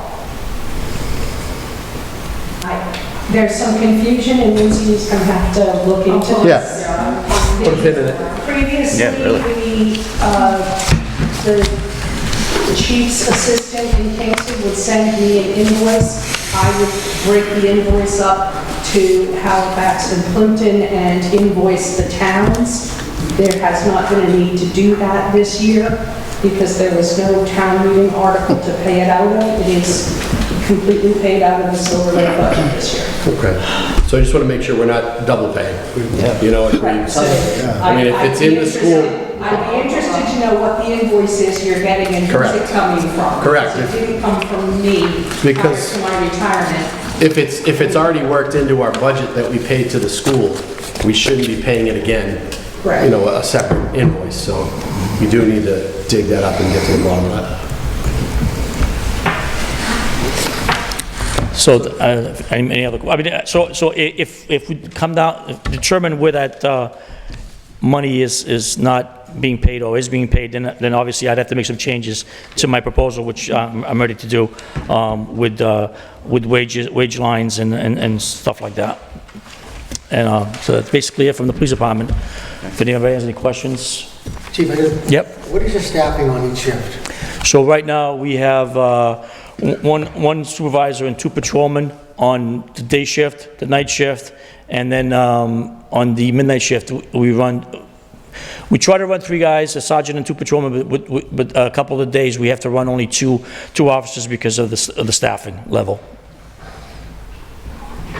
And like I had a conversation with Steve, if I have to make, deeper cuts on personnel, I might have to come to the town and say, listen, at midnight, we're shutting our doors, because I'm not gonna have one officer out there by himself or herself. We're not going to go down that I'm alley. just, Anybody sitting here says we are, we've got a problem. so that's it. That's untenable. Right. They stink, but they make. Yeah, I mean, it's awful, it's terrible that we have to be, in this position, but it is. Thank you, Chief. Thank you. Thank you, Chief. Thank you, Chief.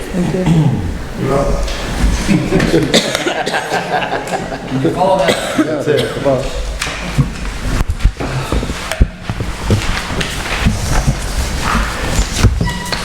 Good evening, everyone. Mike Witham, Fire Chief. I think we were all tasked with a extremely difficult challenge to look at our budgets and make some significant cuts to our budgets that are already extremely tight. So I think it's a tough situation that, you know, we have to get to this, but I fully understand why we have to. So that being said, you know, I was asked to cut our budget by about $140,000 to $150,000. I'm currently on my fourth or fifth revision of my budget. I've been through this quite a few times. I actually looked at the budget in many different ways to see what I could do with, you know, trying to come up with some inventive ideas to keep, you know, as many members as I can with, the, you know, continued service we offer to the community itself. But unfortunately, when you're asking for this much, you know, funding, you're looking at significant cuts. There's nothing we can do. We all know that. Right now, if we were to cut, basically what I did was I went to basically one line item, which was my part-time overtime, and that's pretty much the only option that I had. The reason for that is contractual issues with the union. Basically states that, you know, they can't be laid off before anybody else. The only option I have is to cut the part-time department at this time. So that being said, right now currently our shifts are 3-man shifts. Each day we have a captain, we have a full-time firefighter paramedic, and we have another firefighter. Could be an EMT, could be a paramedic, whatever. So we do run out the door with 3 members right now. If you're asking for these cuts, I'm going to probably be running 2 members. So it'll be a captain on the day shift, as well as 1 firefighter going out the door.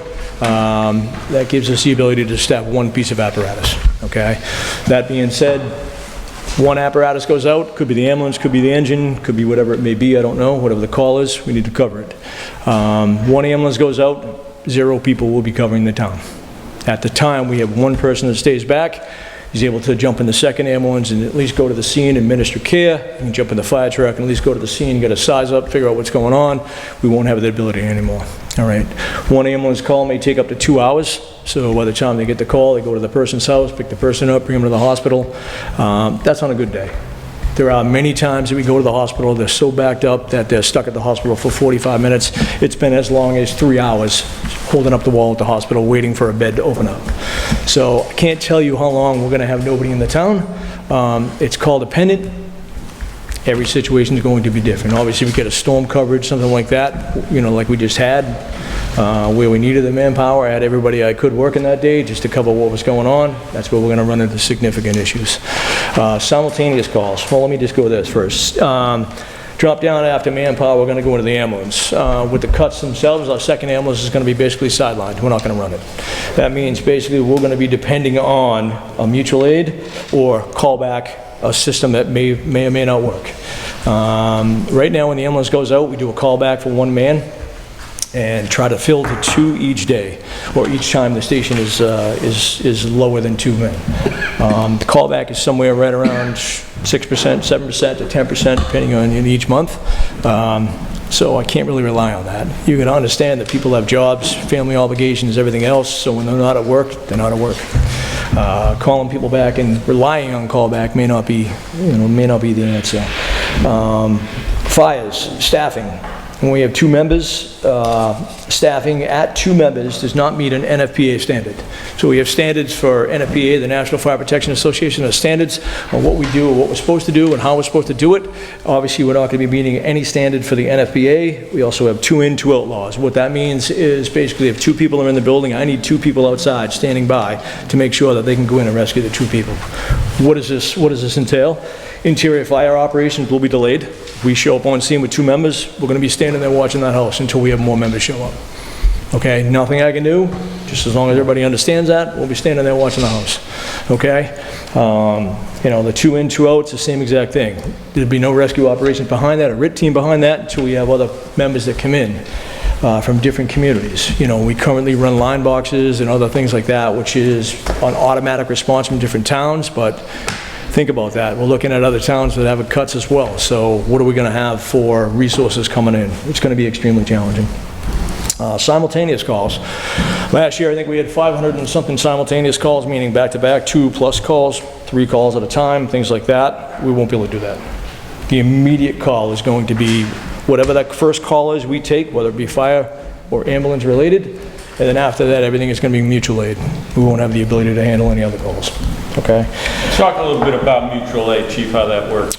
So mutual aid, there's agreements through all of the communities, through Plymouth County, that we have set aside basically for assistance when we need it. You know, obviously when our manpowers are low, or like say right now, in the case that we're still running 3, our ambulance is out, there's one person in the engine, it's an automatic line box from another town. So depending on what district it is in, closest to Pembroke comes in, Hanson comes in, we may start 2 engines, we may start more. And even that has increased over the last couple of years because callback is different. You know, it's significantly hard to hire new members. So a lot of the chiefs in the community have got together and say, hey, start them automatically, start them automatically, start them automatically. It's good and bad. You're relying on other resources to take care of our problems. They're already shorthanded, we're shorthanded, and keep in mind that it's reciprocal. So I may not have any calls going on in Halifax, but when you call 911, I may not have an ambulance here for you to go to your home because they're assisting another town. They've been called mutual aid. So if they come here, which last year, mutual aid alone, I had about 90 to 100 runs come in. All right? So we need to reciprocate. They go to us, we go to them. It's not reliable. And the other side of it is if we're calling in mutual aid and say the closest town is, let's use Plimpton as the example, and they're not available, they go to the next one. It may be coming from Kingston or Carver or even further away. So if everyone in the community is tied up, and it's happened numerous times, they go further and further out, which extends, you know, their travel time, obviously, so the on-scene time gets extended. It may take 30 minutes, it may take 40 minutes, it may take longer, depending on where they're coming from.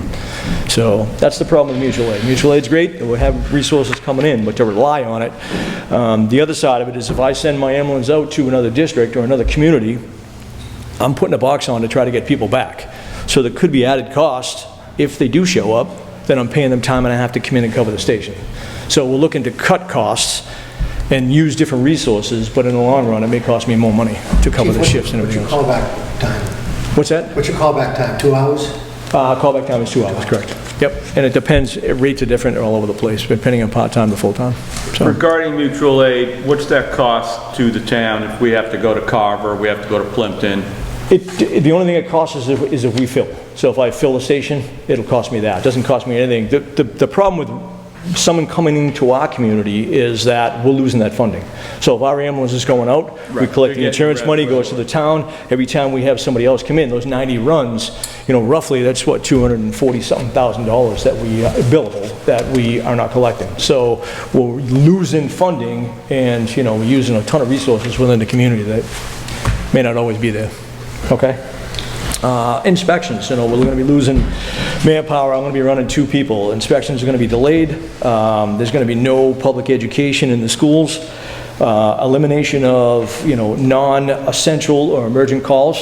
There's going to be none. Outside burning whatsoever. 2 people, I can't afford to do it. So that, public education, no car lockouts, no house lockouts. Pretty much anything that's non-essential. You know, someone's locked in the car, kid locked in the car, that's what we're going to respond to. You know, helping the average person, the public assists, lift and assist, things like that we normally do.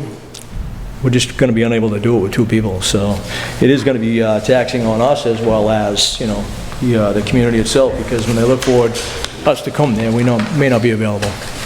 From a financial perspective, the intent of the reduction is to reduce expenditures, but you know, the secondary fiscal impacts, like I talked about, you know, the filling the station and losing the funding from the ambulance and other things like that, you know, it's something to think about that we really need to do. A lot of people have talked about, you know, the mutual aid and said just rely on mutual aid. Well, I've already given you the reasons why that relying on mutual aid is not a great idea. Yes, it's going to happen, but every other town around here is in the same boat we are, so calling mutual aid, it may be significantly delayed as well. So, you know, that person that, as soon as our first ambulance goes out, you're very familiar with it with police, fire, any of the public safety entities, all use mutual aid. So if all of the communities are facing that deficit where they're losing manpower and everything else, then you know, we're all in the same boat together. So, you know, the only thing I can say is that emergency services cannot be scaled down without measurable consequences. So obviously, reducing our minimum staff fundamentally changes the level of protection provided for our residents, businesses, and then our visitors within the community. So we simply cannot do more with fewer people. So we're going to be hit pretty hard at the fire department. Instead of running 3 each shift, we'll probably be running mostly 2 per shift, which means we're staffing one vehicle, whether it be the fire truck or the ambulance, whichever one comes first. What's the impact, the cost related to loss of on-call staffing? What happens with those on-call? So the on-call staff, I would try to keep as many members as I can, because what happens is when the full-time members, obviously, you know, working, they're going to be held over all the time for minimum staffing.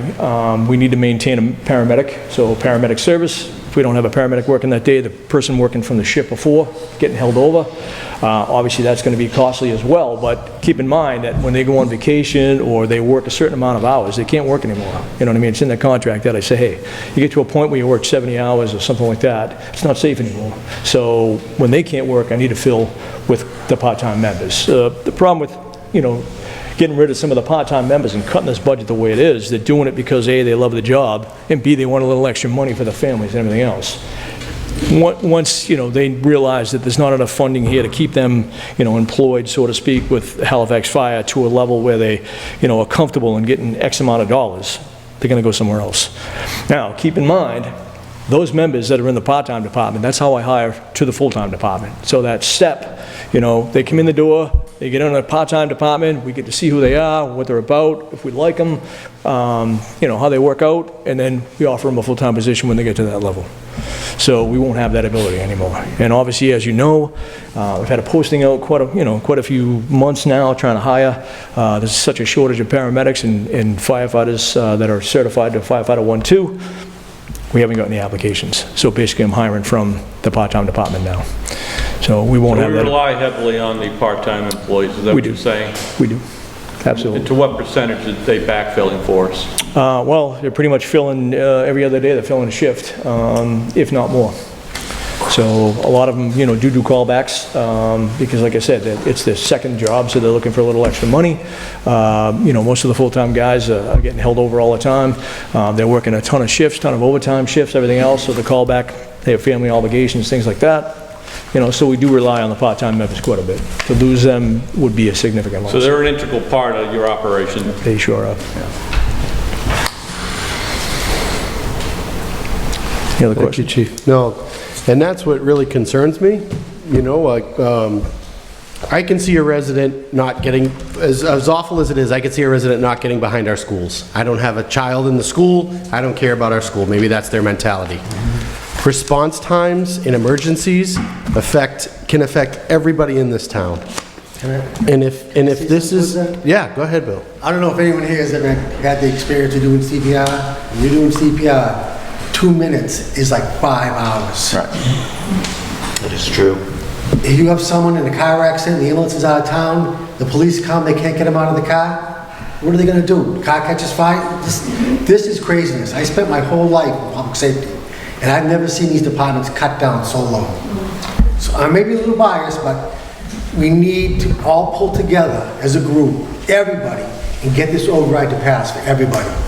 Because it's gonna take work, it may take going down the center of town holding signs, but we gotta work together, because there's no fluff in any of these budgets. There's nothing, so. You bring up a good point with a car crashes, be honest with you, which I didn't even present to you, but, I mean, you know, you go to a car crash, we're bringing an engine because we don't know if the car's gonna be on fire, we don't know if we need extrication tools, things like that, but we also need an ambulance there. So if we only have 2 guys, we're only bringing one piece of apparatus. So we pull up and that car's on fire, we needed the other vehicle. Nothing we can do with it, so. Ms. Hickey. Ms. Hickey? Can I ask a question? Sure. It's my understanding, Chief, that there is a link between fire protection services and homeowners insurance.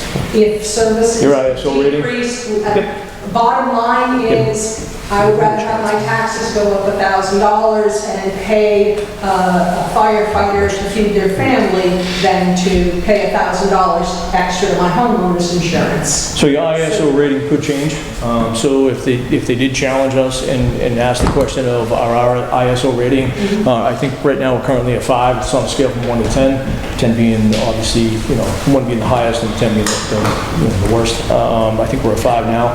But yes, because we're dropping services and because we're dropping manpower, they could actually challenge us on it, make us resubmit paperwork and everything else, and they could increase your rate, most definitely.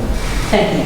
You're welcome. Chief, are there any studies out there that we can provide to the public? They might not be like Halifax centric, but similar communities that had this level of cut, what it did to response time, what it is, because that's, if we're going forward with this, and it sounds like we are, that's the information we have to get out there.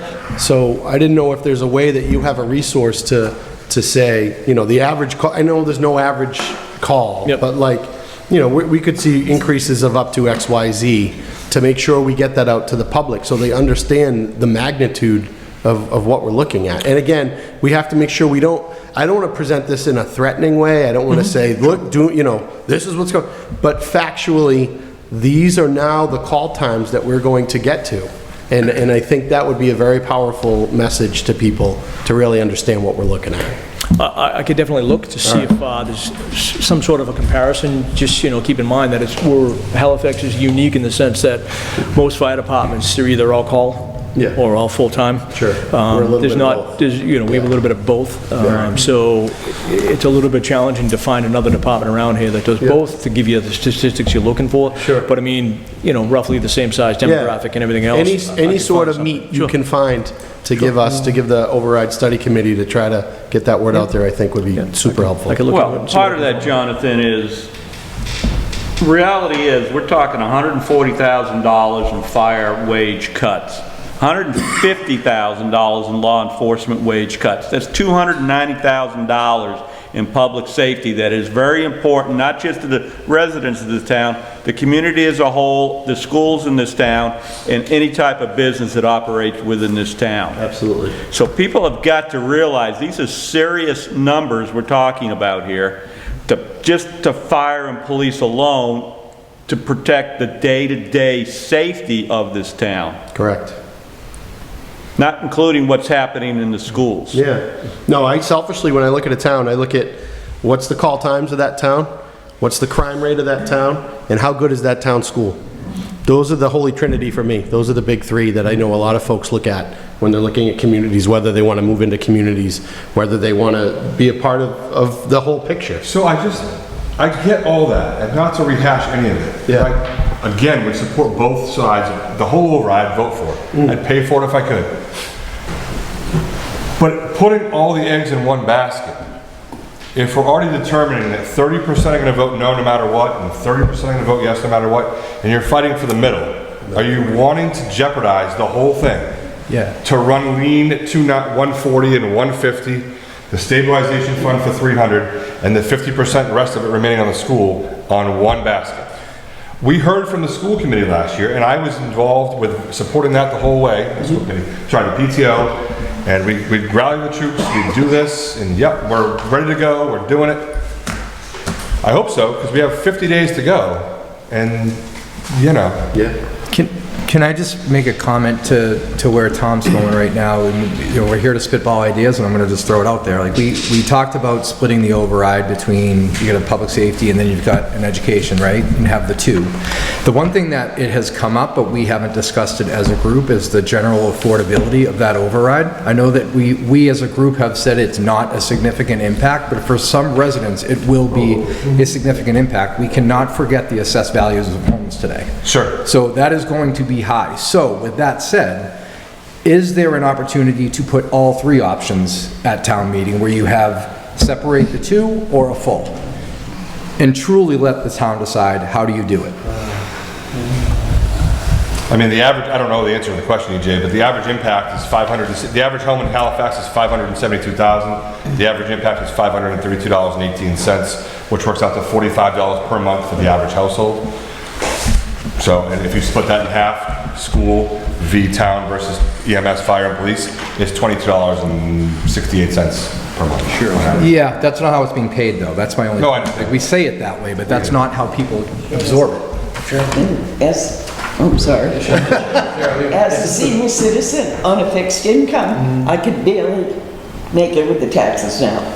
And I love this town, I want it to flourish, but you have to think about us as well. Right, absolutely. Like I said, some of us could barely make the taxes down. Absolutely. To add on another $500 to $600 a year is asking a lot.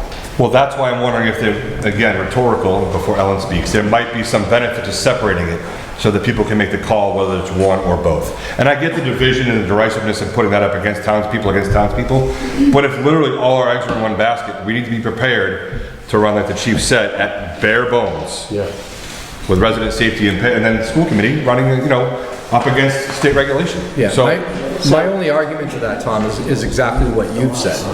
You have students, you protect public safety, you would vote both in a Yes. heartbeat. I would. So how many more of you are out there, and does it make it worth putting all three options on the table? Let's just look at the past trend. So using the last town meeting, and I'm sorry, Ellen, we'll get right to it. Using the last town meeting as an example, we spent 20 minutes talking about a $300 increase to an expense budget of a town department. But when it came to an $800,000 increase for the schools, there was no word said, and it passed immediately. So that's the challenge, in my opinion, when you separate it, is you're now going to, again, you're going to get people who are going to vote for the schools, and I would too, and I'd vote for the other one also. But, I'm not also willing to put public safety out there as a separate item, because our obligation as elected officials and as committee members is to the residents to provide and ensure a safe town for people to live in. Yeah, and I think it's safer to provide options than an all or nothing one egg basket. Okay. And that's where I am. That's certainly understandable, but I think past experience with what I've witnessed at town meeting is, the schools will go and the other stuff won't. Yeah. Anyway. I would like to propose a different option. My name is Ellen Snowbus. I live at 106 South Street. I've lived in this town for 45 years. And I would like to have I would like you guys to answer this question. How large an override would we need if we were fully compliant with MBTA? If we were compliant fully with MBTA, we're not paying for a, to my mind, frivolous lawsuit, and we're getting the grants that were referred to previously. What I wrote down was $400,000 worth of grants. That's a lot of money. We can't get. We cannot get because we are uncompliant, non-compliant with MBTA. So in my view, it's not public safety versus education. It should be one override, and it should be an override non-compliant with MBTA or an override compliant with MBTA. So I don't think we can't revisit I don't think we can. not for 2 years. I think that's out for 2 years. December 2026, Yeah. plus current litigation. Right. Well, I would beg the question that we wouldn't get some help from the state on this, because I know they want us to be compliant. And the other thing is, if you're not making long-term plans, okay, even if it is only a 2-year window, wouldn't it be beneficial to the town to know what is the money that we're leaving on the table? I honestly do not feel that that was well presented at the last town meeting when the vote was taken. We were not allowed by the people in the audience, didn't want to have any presentation. There was no presentation given. And that was the taxpayer's choice to not have a presentation. So a vote was taken with many people sitting around me who really did not understand what was at stake. And, Sam Cox and I watched the Hanson town meeting a couple of months ago, and it was just very interesting because they reluctantly decided to comply because they knew that there would be more control over the property that would be used for that. And they knew that they needed those grants. And I don't feel that the amount of grant money that was in jeopardy by noncompliance was fully understood by the public. That was really my feeling. And, okay, you know, if it doesn't apply to this year, I still think we should push it, because I know from talking to Kathy Lenatra to talking to our state reps that the state wants us, they want to help us be compliant. Sure they do. So I don't think that we have negotiated as fully as we could with them on compliance. So that's just my feeling. Thank you, Ellen.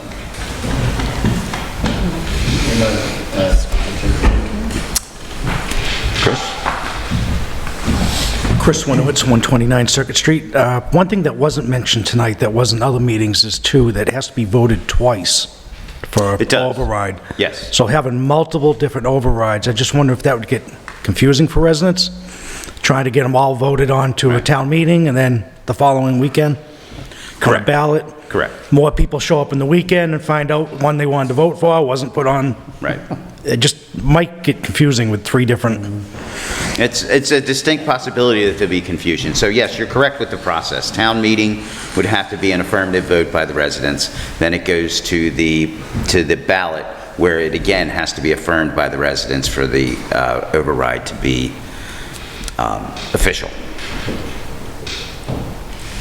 So, does anybody have any other questions for any of our department heads? The schools? Steve? I'm just going to say, I'm see you away. I can really figure out those. Okay. Would you like to make a comment? Thank you. Darlene Regan, Director for Elder Services for the town of Halifax. I have to say that since I've come on board here in 2021, I saw the need for a number of different programs that were being run and to reel them in. I've gotten a number of different grants to support the COA, and thus far it's been successful. You know, I have to say, with regard to the fire chief and the police chief, I see a lot of the health and human services things that are going on out there, and it affects our industry as well, the elder services industry. So I've been trying to support that as much as possible through finding other ways to support that. For instance, if a consumer they're under age 65 and needs support services because of disabilities, the fire department gets a call, the police department gets a call, I get the call. I want to support that. I then go to my state, I go to my state reps, I go to my state senator, I go to people that were getting funded federal tax dollars as well as state tax money to support the elder services within the communities, to also support disabilities. And I go to them and I say, where are you? So there's ways around things, there's ways around to support all these different departments, and that's what I aim to do. However, I've learned that keeping my position, however, then cutting the outreach / programs, I can't focus on just doing all these number of things to support the community in a way that's going to support the police and the fire, that's going to support everybody in this room, because we are all aging, and none of us, you can't change it. So, and I support the people here in Halifax because they want to stay within the community. And if we do the right thing the first time and find the right, community supports, the grants out there, and there are grants out there that aren't attached to the MBTA. However, I have the GATRA systems, or the GATRA transportation's been a success. Okay, it pays for the wages of the van drivers. It pays for the wages for the internet. It pays for a lot of different things that people probably are not familiar with. So basically, it's running on the senior center, pretty much. So, I mean, it's brought in about $125,000 so far. And it goes back to the town in terms of the wages for the van drivers, the actual running of the vans themselves, which are costly, insurance and fuel and so on. So, I mean, that is something that is being used within the community without MBTA. We have to think smart. And if you don't dig deep, you're not going to find any support systems out there, no grants or anything like that. And that's what I try to do, is find the grants. If this MBTA situation continues, yes, we are hurting ourselves. I went to write a SIG grant. Lakeville got the SIG grant. And it's going to support their building. And it's going to support the programs there. We couldn't do it. We could have written it and just sat there and waited for the MBTA to happen. And I don't think people understand, too, at the MBTA, bringing that in means that it's going to bring in a whole different category of people. You know, 40B, Section 8, they're two different things, okay? So we have to realize that 40B is a person that's within the community that is an employee of the town, that doesn't make a phenomenal amount of money. In Massachusetts, if you look up the income requirements to live in Massachusetts, it's very expensive. You know, it's like, you can't, I mean, $92,000 for 40B for one individual in some towns, that's what, you know, you're looking for in income. So what I'm saying is that overall, there is money to be looked at, there is grant funds to investigate, whether it be MBTA or whatever. But we also were hurt this year, too, in terms of contracts. The COA was never, the two positions, that one was clerical, one was outreach, was never union. I've been all over the, you know, I've been a labor and relations individual. I've been a union steward. I understand unions. However, what has hurt the COA is the fact I could, and I used to, be able to say, hey, it's quiet time after the COA. In the mornings it gets busy, other things, but in the afternoon, hey, we're a little lull. Can you help out with the newsletter? Can you do certain things to help to support the COA right now, because it's a little quiet? And it's not a part of the union contract, or it's not a part of the union job description. So that hurts the COA, because I can't say to that person, well, why? Why can't you help? It's a lull here in the time from, you know, 2 to when you go home at 4. So, I mean, so certain things hurt, and to cut the positions down to 20 hours each, 20 hours as a outreach person, programs, and then 20 hours for transportation, which takes a lot of my time. And by the way, GATRA does support my income in terms of that 72%, because I put a lot of time into transportation. And we've had a lot of transportation. I've reeled a lot in, reminded people they have access to PT1s if in fact they have access to state programs or Medicaid. I remind people to utilize those too. It takes the burden off the town. So I realized the Health and Human Services, I realized that aging is, it's not fun, but we have to face it and embrace it. But you also have to realize that some of the services out there and some of the things that we do are passionate, and I'm passionate about how we handle it. And then going forward, I'm also realistic in terms of management, in terms of how we spend our money, and in terms of how I spend the money for the town.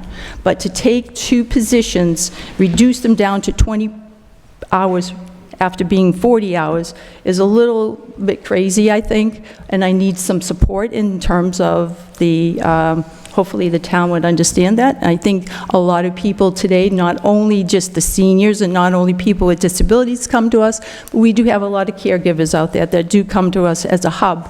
And we provide a lot of information to a lot of different people, and that's all I want to say. Darlene, just a real quick question for you. With those two reductions that you just mentioned, what is impacted in terms of services that you provide seniors, or Meals on Wheels, anything like that? Are there impacts to those two areas or no? So the impact would be in servicing in terms of applications. We have SNAP applications, we have also Mass Health applications. A lot of people are not finding the resources out there. There's an overabundance of people applying for Medicaid programs these days. There's an overabundance of SNAP programs, and people are seeing that their income is not meeting and not able to support or afford food. So nutrition, SNAP applications, we do a lot of. Now we're being pushed, and I had to advocate for residents coming in, losing homes, losing their access to homes through evictions. How do we get involved in that? We're supposed to, be wellness and happy and all that, but we did. Why? Because it's happening. And people are coming into our center and saying, I need help, nobody's helping me. And what do? Look at this person at the age of 80 and say you're going to a shelter? That's not the right thing to do. If I know that there's a way out there that a person can reach a certain individual by calling, a federal agency to say, you're getting funded, do your job, let's fill out this application. I do that, and I push it back. Section 8s, hubs, and the CHAMP applications. Any of these applications are coming to the senior center. I can only do so many of them. I have to push it back, and that's what I do. So I manage it in a way that I can support that, but we still have an overabundance of people that come back, and they want these services, and there is limitations. We have now people at this time, they can't reach us. Why? I make my phone calls after 5 o'clock, or when the center closes at 4 o'clock to 9 o'clock, sometimes 7 o'clock at night. For seniors, I know they go to bed early. But they're like, hey, what are you doing calling me at 7 o'clock at night? It's the only time I could call that individual back, but I wanted to let them know that I called them back to say that their transportation is okay for the next day, or stuff like that. So these are the kind of things, but then they end up calling the assessor's office because they can't reach it because they want to go to a party and they couldn't reach it, and then they all want to go to the St. Patrick's Day party, which is a wonderful thing, and they were like, we didn't know, so they call the assessor's office. I'm like, oh, shoot, I don't want that to happen. But if I get 22 calls in less than 2 hours, it's affecting my ability to get back to that consumer at a decent hour. But, and then it trickles over to the other departments. They'll get the calls. The police and the fire gets the calls, for different things. So if we had, and if I try to look into a grant through Title V grant.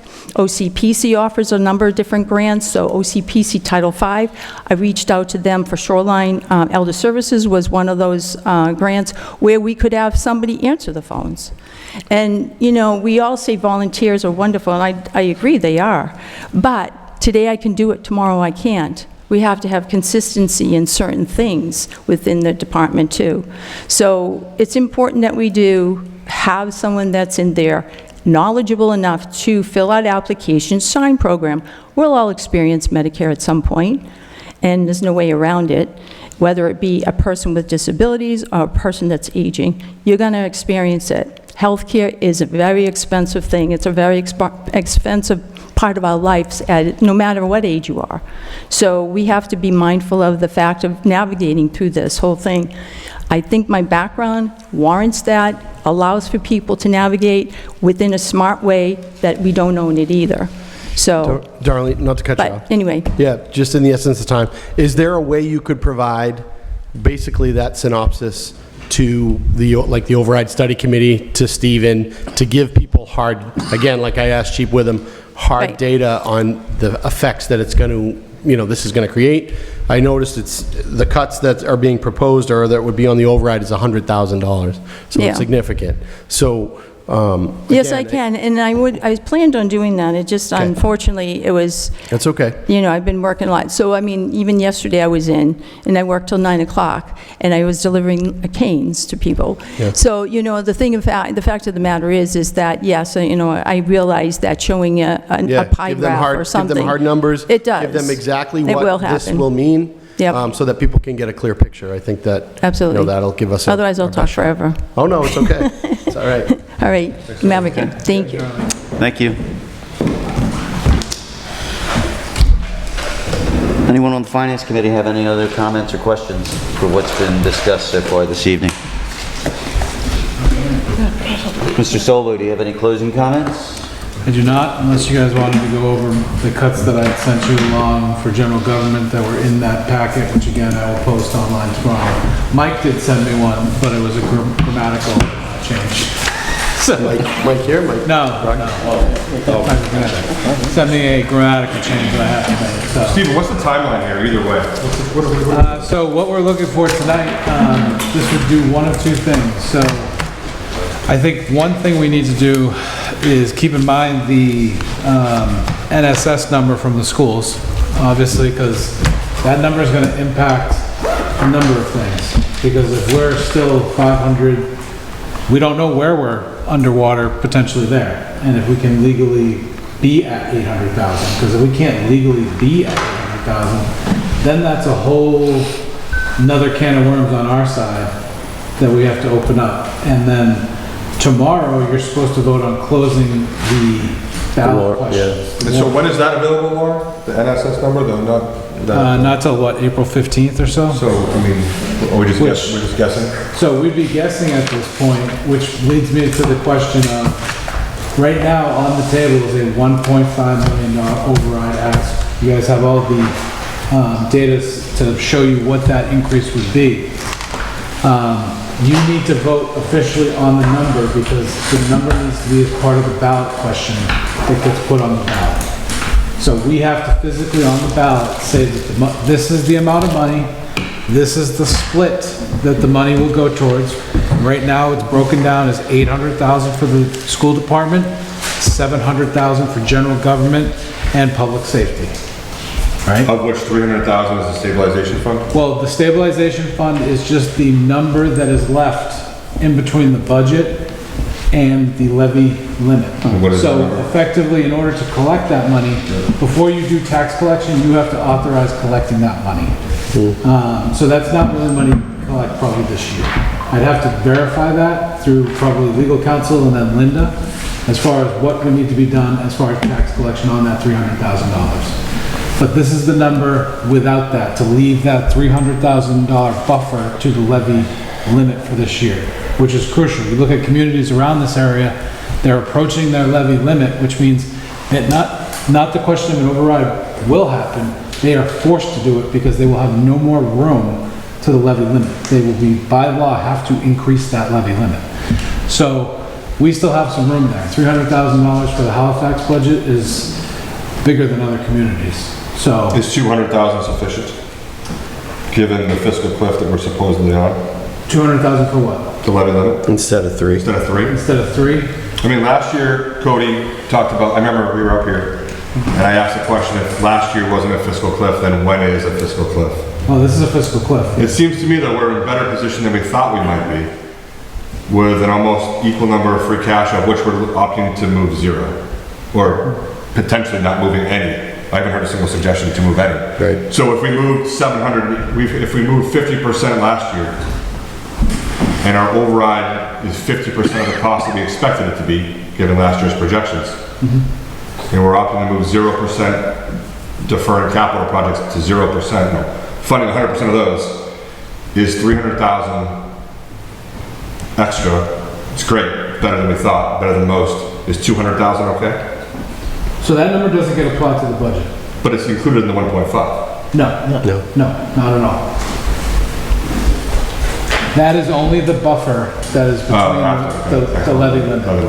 So the number I had originally given you drew that stabilization account down. That's why there was the $300,000 disparity. I cleared that up with Sandy Nolan to get understanding on this stabilization, as it's typically known to me, as an account you create that is out there to stabilize funds. So I got a little confused on what stabilization was in terms of the room left to the levy limit. So that was my misunderstanding. So that's not included in this number. So that's not really a number you have to consider. Next year we would be able to potentially go further into collections of taxes into that 300,000 if need be. Probably shouldn't have to do that. We're also getting a cyclical assessment this year, so all of our numbers should be very sharp for next year. So we should see a slight increase in revenue on assessments, because everyone's assessment will tick up. So this is a question you probably don't have an answer to, but something to think about. People default on taxes? Yes. Do we have a ballpark number on that? I'm not into, getting people out of their homes or that stuff, but I mean, is that a significant enough revenue that it would offset some of this for faulty, going into default on tax payment to the town? I'd have to try to check help. in with Linda McCarthy to figure out what that number Okay. is. Brian and Sarah, Brian and, Lauren's her name? Lauren, yeah. Yeah. I was thinking Sarah. Last year, there's 89,000 given back to the town. Do we anticipate any of that similar? I don't know yet. It's too early to say, right? We can't really anticipate that. That was a found money kind of thing.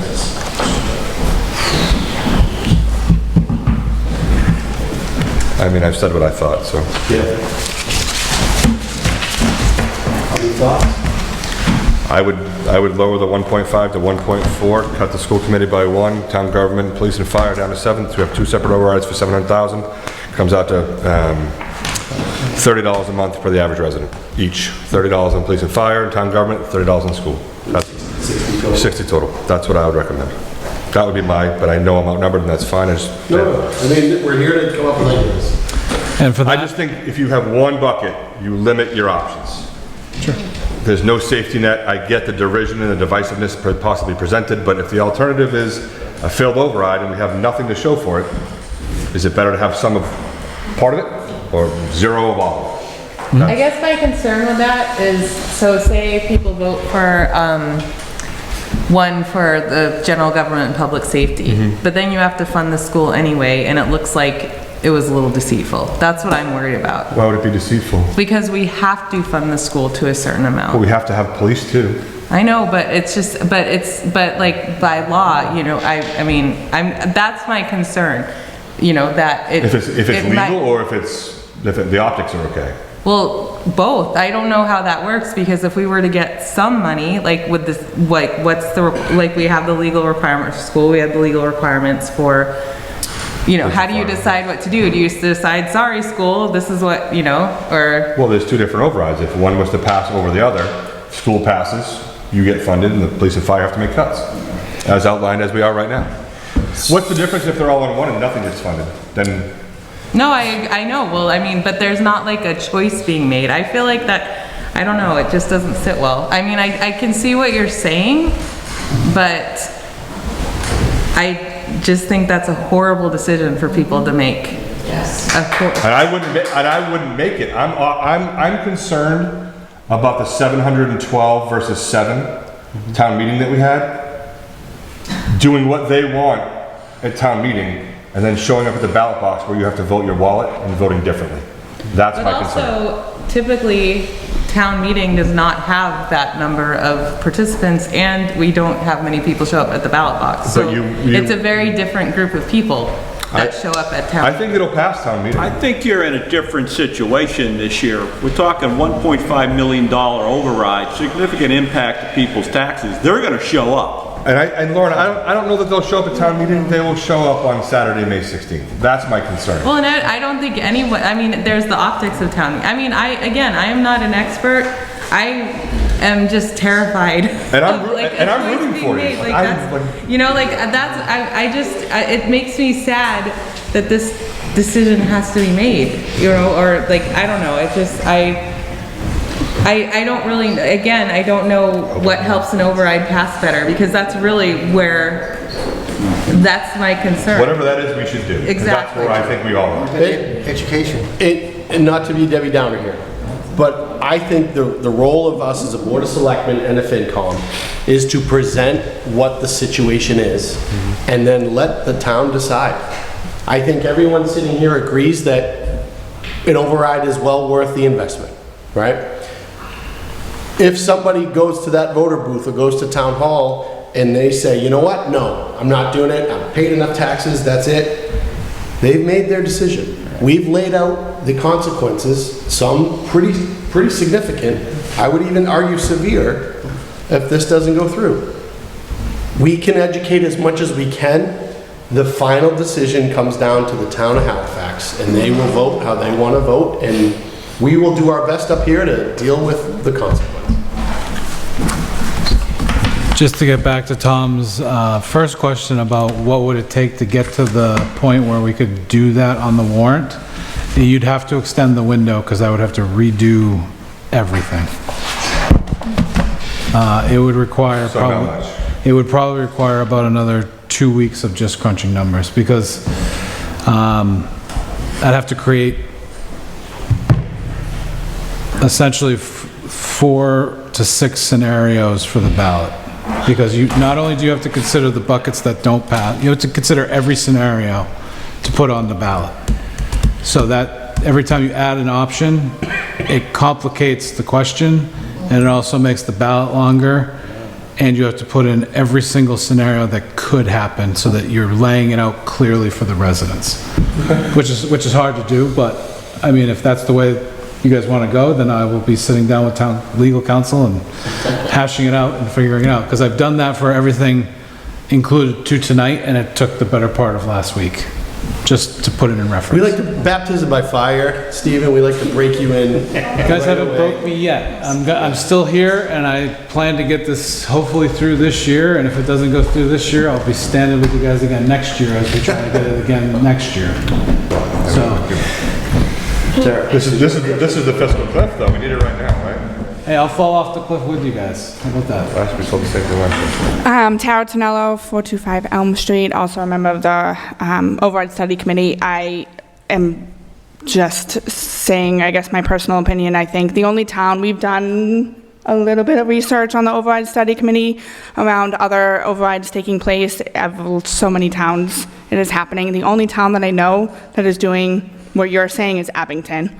A lot of the other towns are doing a one bucket override amount for numerous different departments. Some we actually are seeing like a 2-year override. We're gonna do an override for this year and figure out the future years. So I understand I am like very nervous as well. I will say yes to everything. I love the school. Fire department has been at my house, helping my mom more times than I can count. Police, love you guys. So I think pinning the departments and pinning the needs will create a lot of decisiveness in the town. So that's just my 2 cents. I had a question for you about the Abington. You said Abington's doing the multiple buckets. Are Yes. they doing 2, 3, 4? Don't quote me. I believe it's 3 or 4. Okay. I believe it's 3 or 4. School and a couple other departments, but And are don't you- quote me on that. That's okay. If the line is recorded, it is recorded. Yeah. And that's this upcoming year. Okay, for this upcoming this year. upcoming year, yeah. And of the communities that you study that are doing the single bucket, you said some are doing multiple year overrides. Do you have any numbers as far as communities that are doing single year versus multiple year? Is the multiple year community rare, or is Where was the multiple year? Do you remember?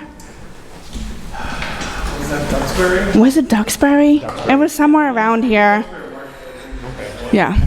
And they just understanding it's a fiscal cliff. This is we're going to be in bad shape for the next couple of years. So how can we not put the Band-Aid on? We did the Band-Aid last year, which was great, and survived it, but that was a Band-Aid, as you all said. And we need long-term planning, long-term projecting, long-term, okay, this is where we're at now. We need the data. We need the data that these great departments shared today to get the information out and say, this is where we're at. If this doesn't pass, this is what's going to happen. Black and white, cut and dry. So people understand this is how we got here, this is why, and this is what's going to happen.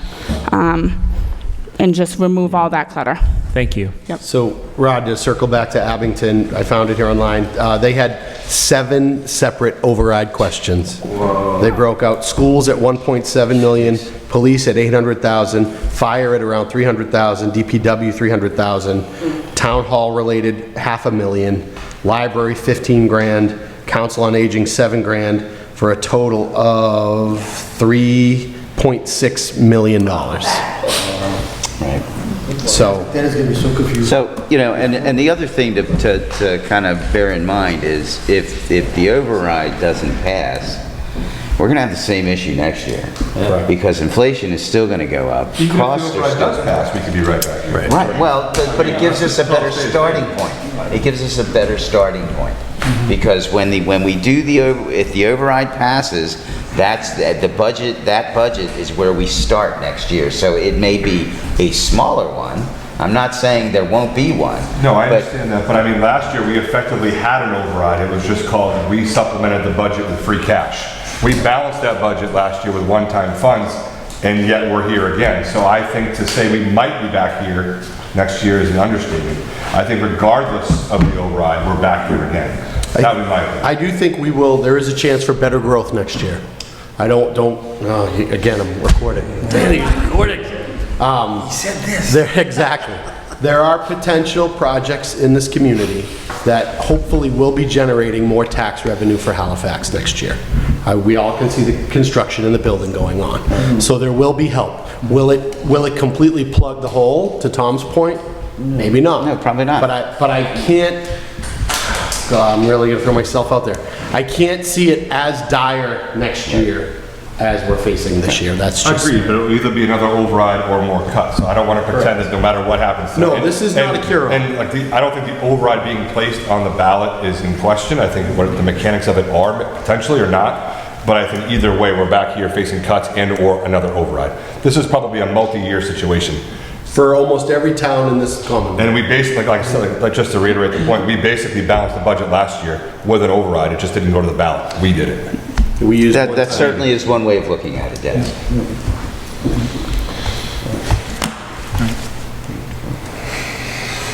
All right, so what do we need, Stephen? Yeah, so,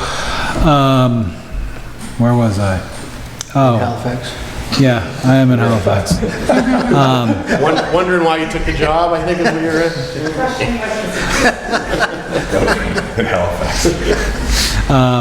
So I need to obviously get we have to wait, or at least try to plan for the NSS number, the net school saving, or net school spending.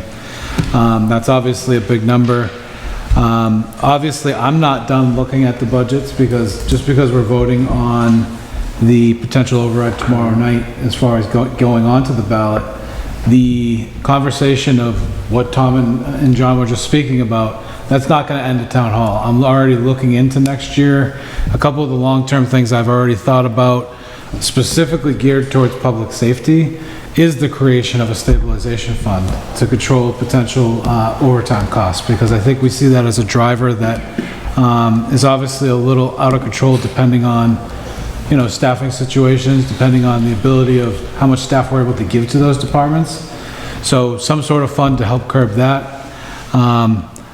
Obviously, we've got some contracts coming up, the solid waste contracts coming up. Hopefully, we can try to save there. I've got it on the books for $421,000 right now. That's about What percent increase is that? That's about a 6% increase over last year. So obviously, when we go out for procurement on that, it's going to be the lowest bidder, obviously, but hopefully it comes in closer to 393 than the 421.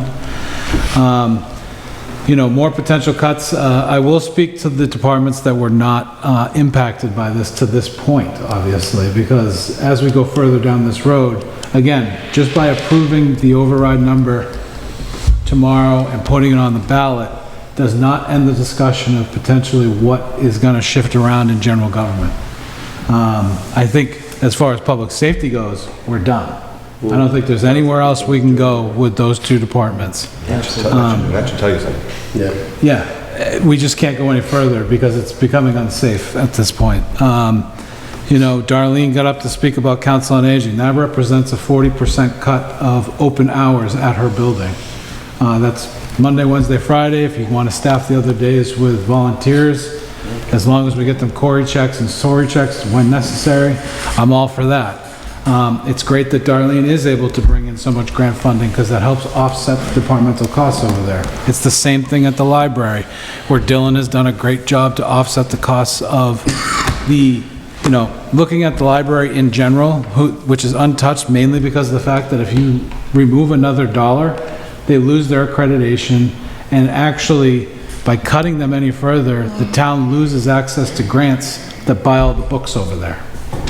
And that is a multiply used resource between not only, the library, but also the schools and the Council on Aging, because the Council on Aging does use it for some programming. The kids obviously use it from the schools, the families use it, so that's one service I think folks can still rely on after this. And it's the one service that pretty much applies universally across the board as far as users.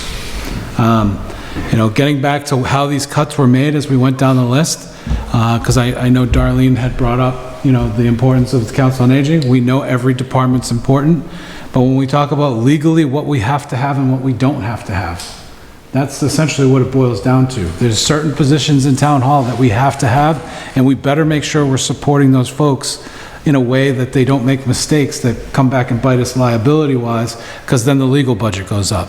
That's pretty much administration, that's town accountant's office, that's the treasurer's office and the collector's office, and that's your permitting issuing authorities. Your Board of Health, your Building Department, your Conservation Commission, which are already basically barely staffed. We don't have a town planner. It drives a lot of legal cost in this town. That could be a trade-off, that you could lower the amount of legal cost if we simply had a part-time planner. So that's another scenario. Just because I've seen enough in the 7 weeks of what's resulting from that planning board and seeing some of the extra support we have to provide it from outside there, just because they don't have any expertise really backing them up. No cuts were made to Department of Public Works / Highway, mainly because of the fact that we just lost $200,000+ out of their roadway budget. They're going to be tasked with keeping up with limited funding from the state now. One of the biggest complaints we see in the town is constantly the roadways and the response to weather events. Highway hasn't added a body in 20 years. They're still running the same crew they've had for decades. Exactly. And with all the capital items and infrastructure items that they need down there, we're not doing them any favors by not giving them a dump truck, which they drastically need, and replacing some of their equipment. So part of this override is to make sure the capital plan remains intact at 500 grand so that we can do some of these capital items. I think that's crucial to make sure we do that. Water department was untouched, because I think another department that when we are looking forward into the future and we talk about public health and safety, water is very important. We're going to be facing some issues with the water in town. At that point, it's an enterprise fund. They pretty much have a ratepayer base that is paying the funds and the wages over there. We should continue to let them operate at their operational capacity. Unless someone could tell me that they're not doing everything they're able to do, which I haven't seen. The solid waste, I think there's potentially one cut that could be made there. And that's, do we reduce the recycling center a day per week? That's a potential cut that we can still be made. Steve, I got a question regarding solid waste. The contract's coming up for the trash services. Why are we in the trash business?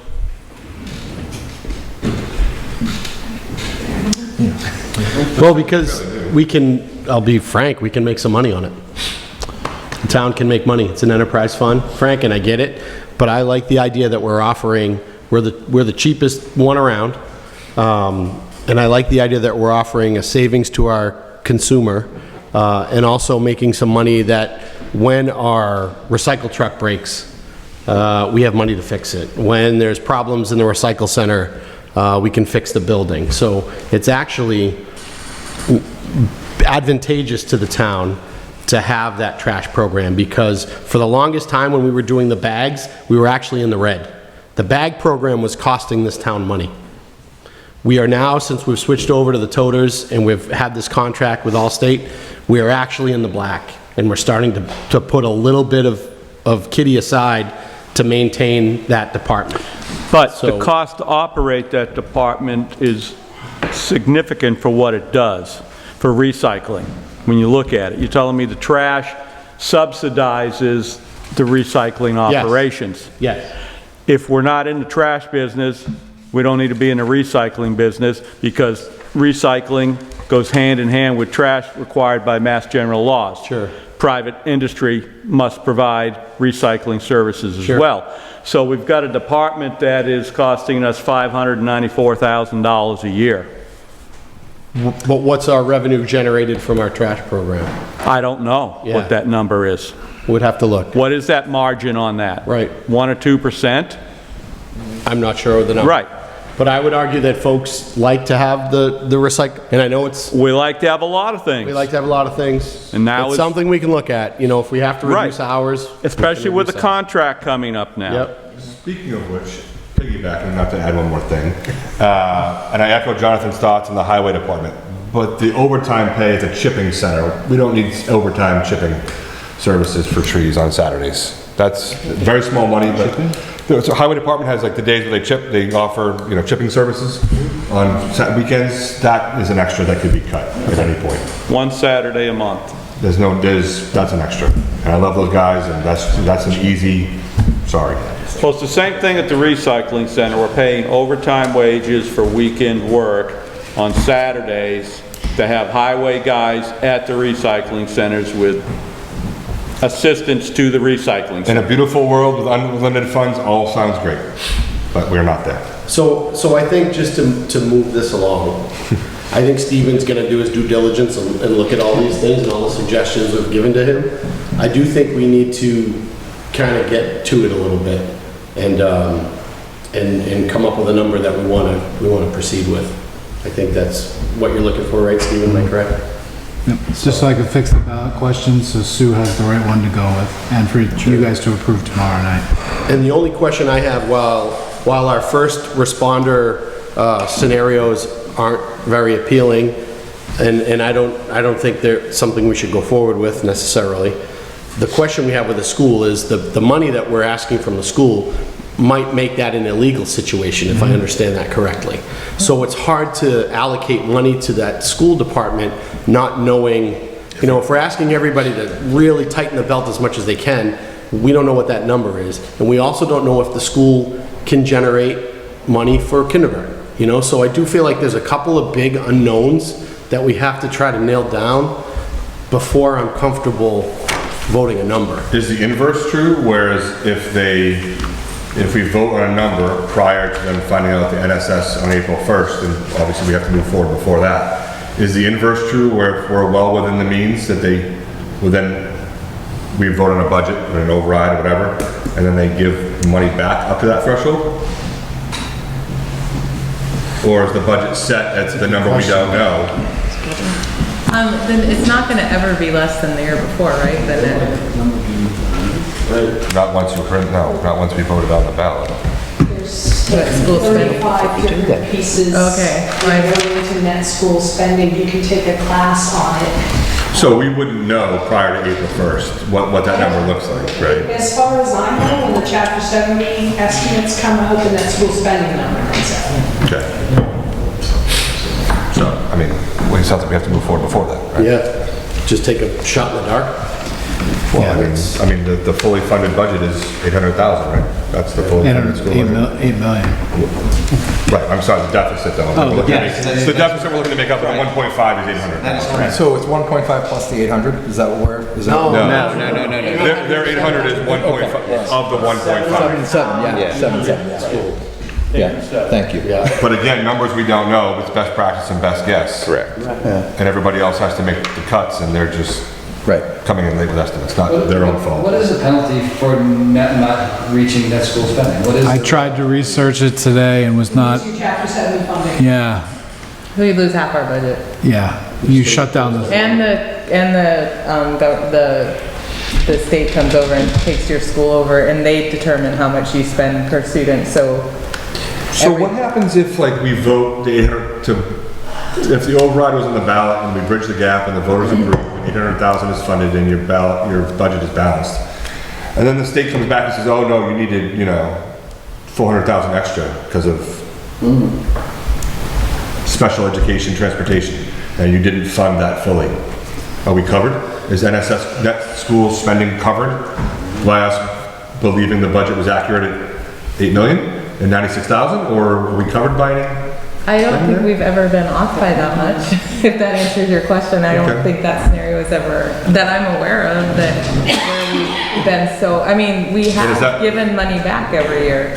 Right, which means you're overestimating, and it's the overestimation because you'd like to have the cushion for net school spending covered, just in case. Well, I mean, I don't think it's a huge cushion compared to the amount of the entire budget. Well, 1%. Is there any way possible, when are you guys meeting again, Laura? March 24th.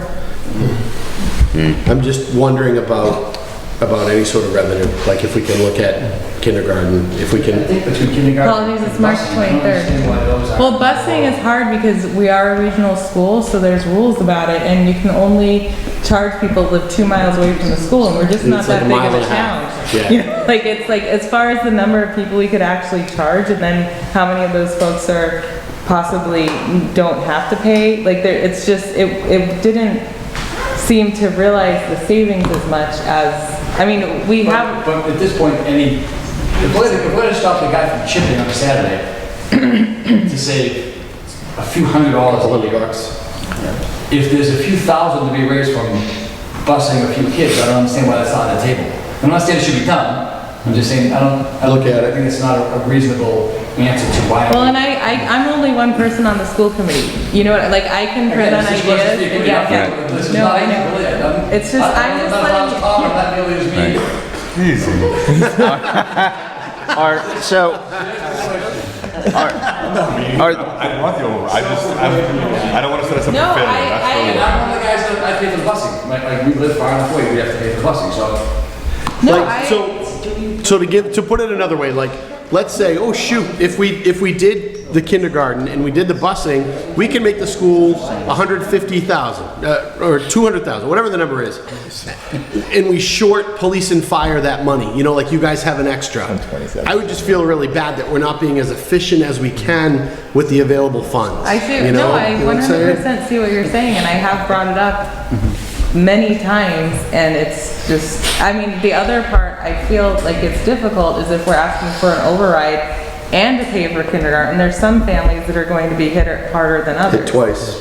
It's And true. so I feel like it's kind of, I feel like, generally speaking, focusing on one heroic effort, because the school is really lean. I've looked at it so many times. Like, I'm not sitting here saying that, you know, and I have asked in meetings. I mean, I have gotten yelled at. I have gotten, people have accused me of not caring about the school because I've asked if we could cut more.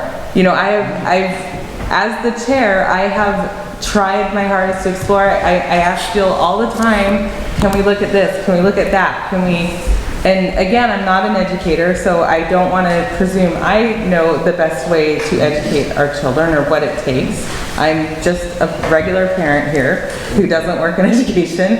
And so, you know, I totally see where you're coming from. And while you say that, like, I don't want to make it hard for any child to get to school. I don't want any parent to be like, well, now I can't get to work because I can't afford to bus my child and I have to drive them. And now, you know, and I know that's probably a very specific scenario, but because the cost, I mean, when we looked at it, Sarah, do you remember, like, if it seemed like it really even made? Laura, real quick, I think we all agree on that. Nobody wants to tax anybody or charge anybody more than they can afford. There's always the economic relief. People who need economic relief. That will always be there. But what economic relief is there for the seniors? They can't afford the override. When the people that can afford a bus route are not paying for the bus route. Okay, well, I mean, that's fair. I think in a town that has 30-something% senior citizens, I think it's easier to sell when when the whole entire public feels that everyone is making their best. No, that's a very valid point, and I'm happy to bring it up. Like, well, the few bucks we make wouldn't be worth it. Doesn't help the person who can't afford their. No, I can see your point. I mean, that's very valid. And I think too, based on like what you're talking about and like looking back at the study that was done, I think a couple of years ago with the busing and with the kindergarten. So right now I have approximately 535 kids that attend Halifax Elementary School. And I think about, when I listen to everybody, about how specifically connected we really are together, even though we're talking about individual budgets. everybody that's at the table and everybody like myself, the school, the police, everybody that's talking, we're all directly connected.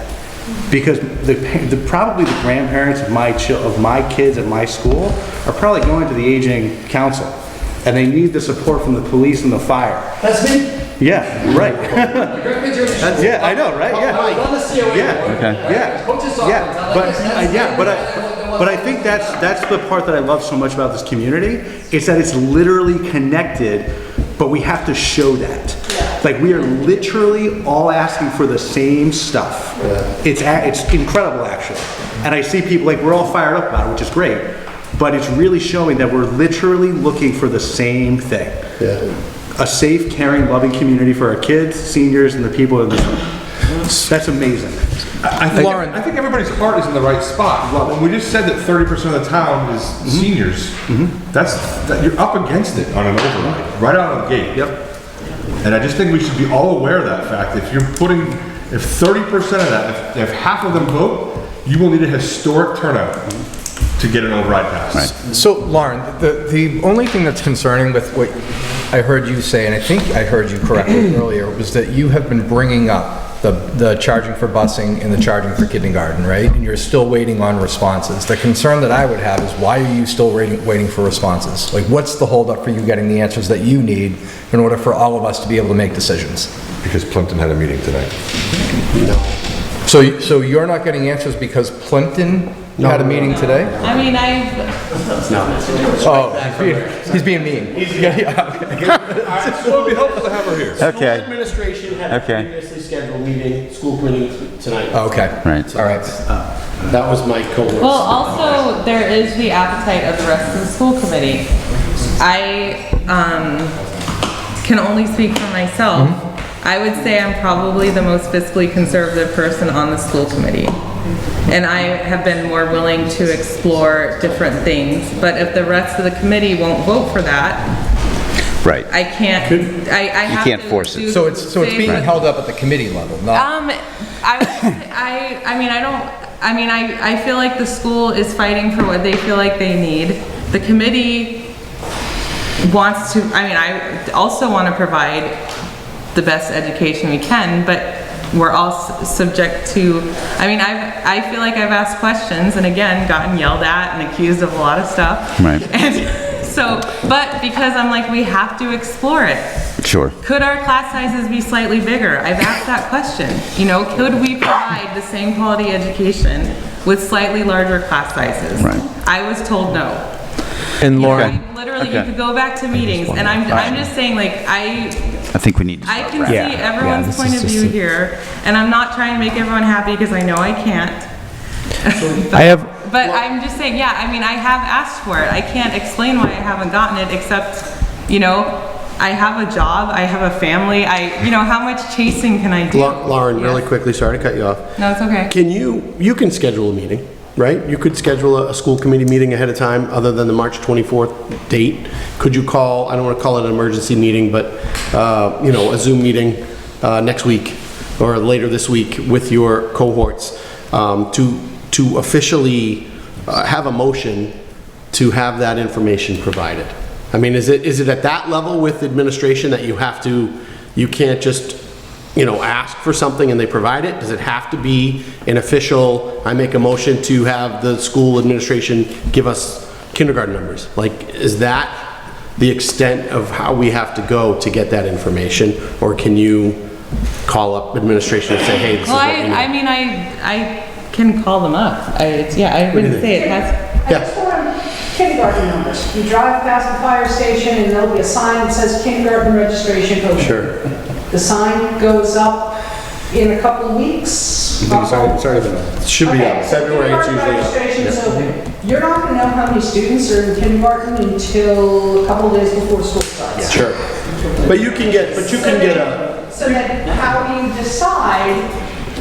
But I guess my argument there, Sarah... Full-time teacher you're not gonna be off by, Well, it's not my job. you know, no, I know. It's not your monkey, not your circus right now, but you're not gonna be off by 20 kids, you know, you're not gonna be off by 30 kids. I can see that fluctuating a little, and I think you could get at least a ballpark. I think we could get a ballpark for attendance, so. Right, we I mean, don't Brian know- said 80 kids, right around 80 kids. Right, if we but crunch the how number. many parents are going, I mean, I'm not trying to disagree at all. Yes. It's just, I don't know what sort of the sweet spot is, you know, like. Sure, but we'll never know if we don't at least look at it. And I think, I hear what you're saying, like, we can look at it. Yeah. And I think you're right, like, and like what Sarah's saying too, like, I really won't know exact numbers until like the first stage of the problem. I'll have a roundabout number. which Well, would be one of the reasons I dropped However- it last year, and I'm sorry, I wanted to, the will of the town was not palatable to paying for kindergarten. We had more people show up to a meeting, and again, yelling, why would you charge for kindergarten? Well, now we can say, well, because now we're looking at having one ambulance.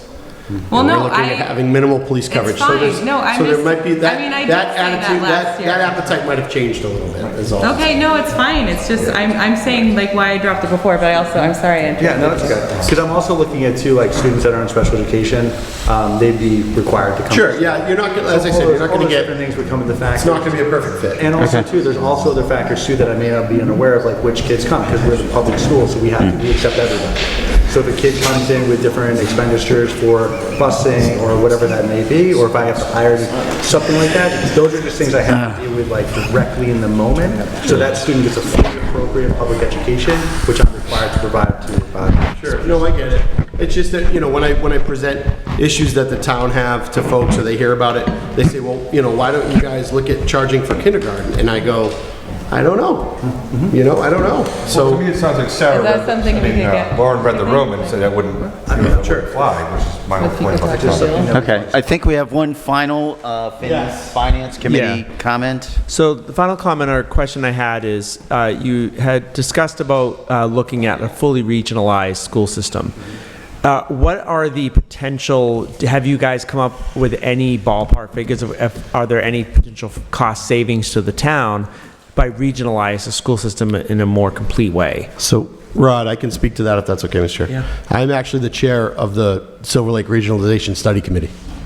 We have brought in the Collins Center out of UMass Boston to study exactly what you're talking about. There's a committee of 8 of us. Jim Walters is on, myself. Anybody else here in this room? No, I don't think so. So that's exactly what we're looking at. It started with the idea of, hey, times are tough. Can we be efficient? Can we save money? Is there a better way to do this, right? So we're in the middle of it. Well, I wouldn't say the middle, Jim. I'd say probably the first 20% of the study right now.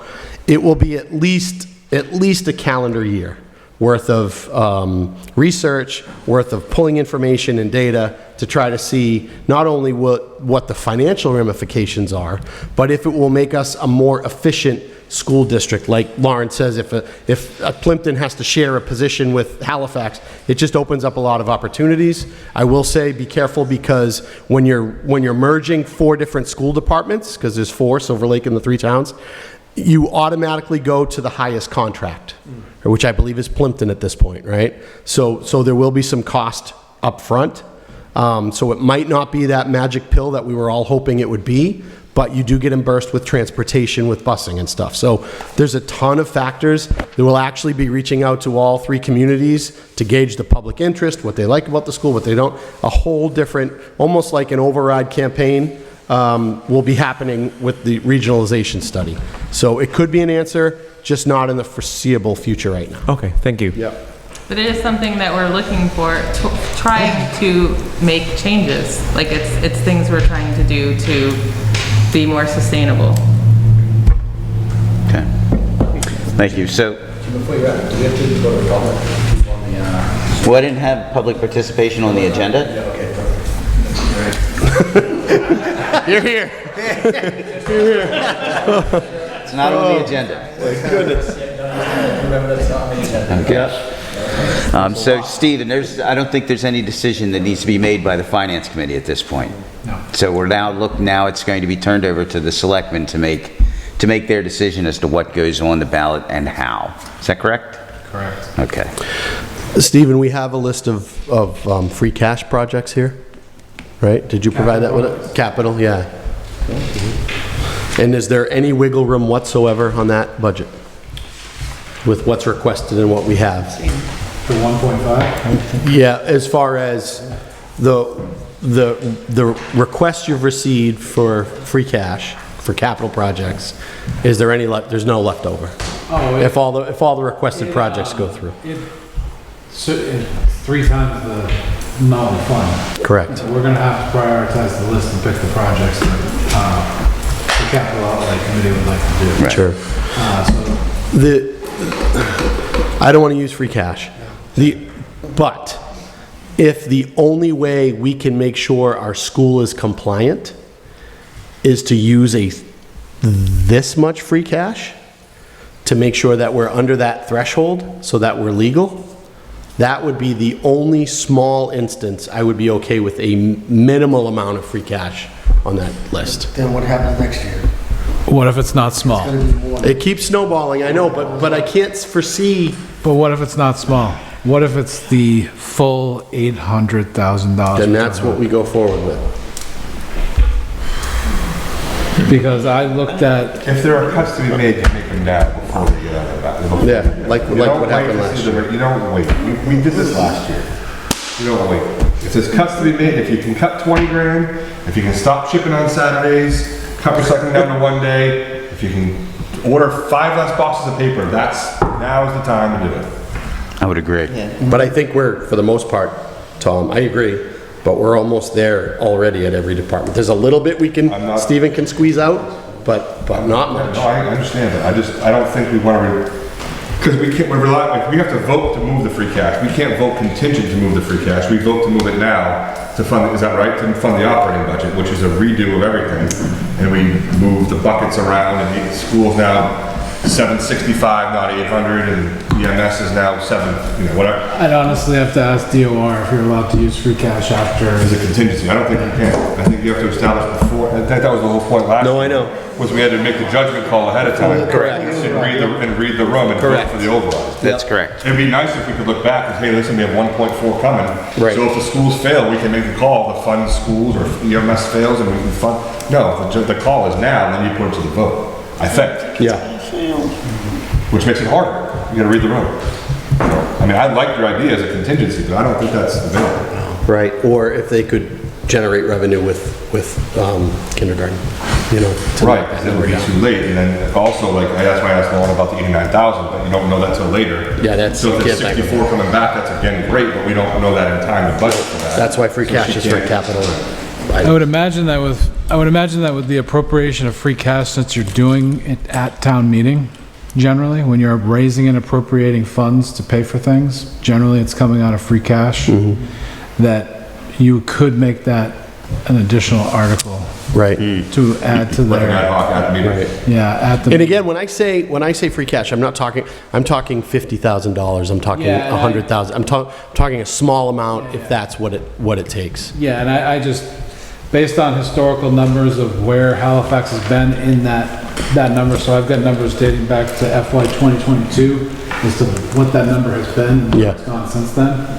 In FY 2022, it was $6,915,659. In 2020, fiscal year 2024, $7,849,000. Fiscal year 25 was $7,969,000.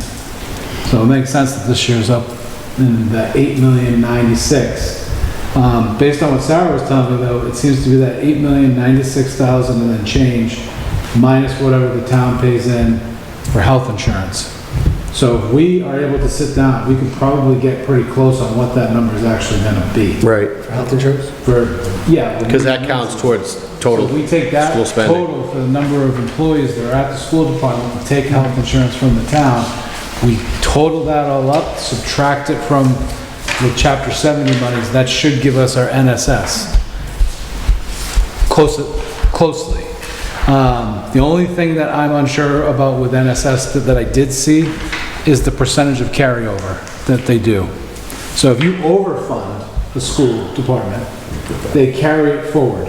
the percentages. And it gives you credit for the following years. Now, I don't know where that stands for Halifax as far as if there is any percentage of increase over, because each year you don't fund up to that level, they chip away at it and they keep lowering it. So towns can fluctuate on the amount of percentage they're above the budget. So what it says is if you properly fund or you fund at a certain historical level, you can rely on what you previously funded to kind of draw down on as far as good faith, I guess. But if we're already at zero there, then we don't have any of that left. And again, that's another number where school finance is new to me, if you guys couldn't tell. Well, I mean, I think the truth of the matter is the math ain't mathin' anymore. So, you know, that's where we're at. And I appreciate any effort that would go into trying to figure out what numbers will actually be. Yeah. But I think the cost of being in error on that, whether it's 5% or 10%, would just cause us more issues down the road than just saying, here's the number, here's the override, this is what we're going to do. Okay, so we'll be looking for the selectmen to put their collective minds together. Yep. I don't think the finance committee has anything else. You sure? Any other parting words, guys and gals? No? Excellent job. Excellent job. Yeah. We're happy to lean in and opinionate anytime you want us to. Appreciate it. Okay, is there a motion to adjourn the finance committee meeting? Is there a second? Okay, all in favor? Aye. Any opposed? Hearing none, we are adjourned. Can we go to tomorrow? I mean, technically, we go to tomorrow, we're gonna think about it. Okay. Close tomorrow at 5 or after our meeting? I think we could.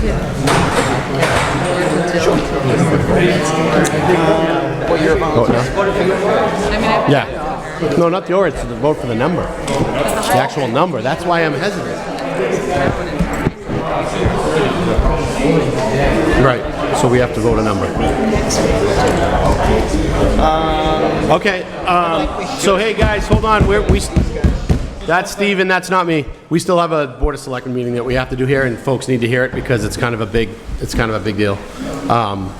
So seeing the numbers and seeing how Stephen has laid it out, I will entertain a motion to go forward with I know there's wordage here that I'm supposed to have, but I will go forward with essentially a $1.5 million override.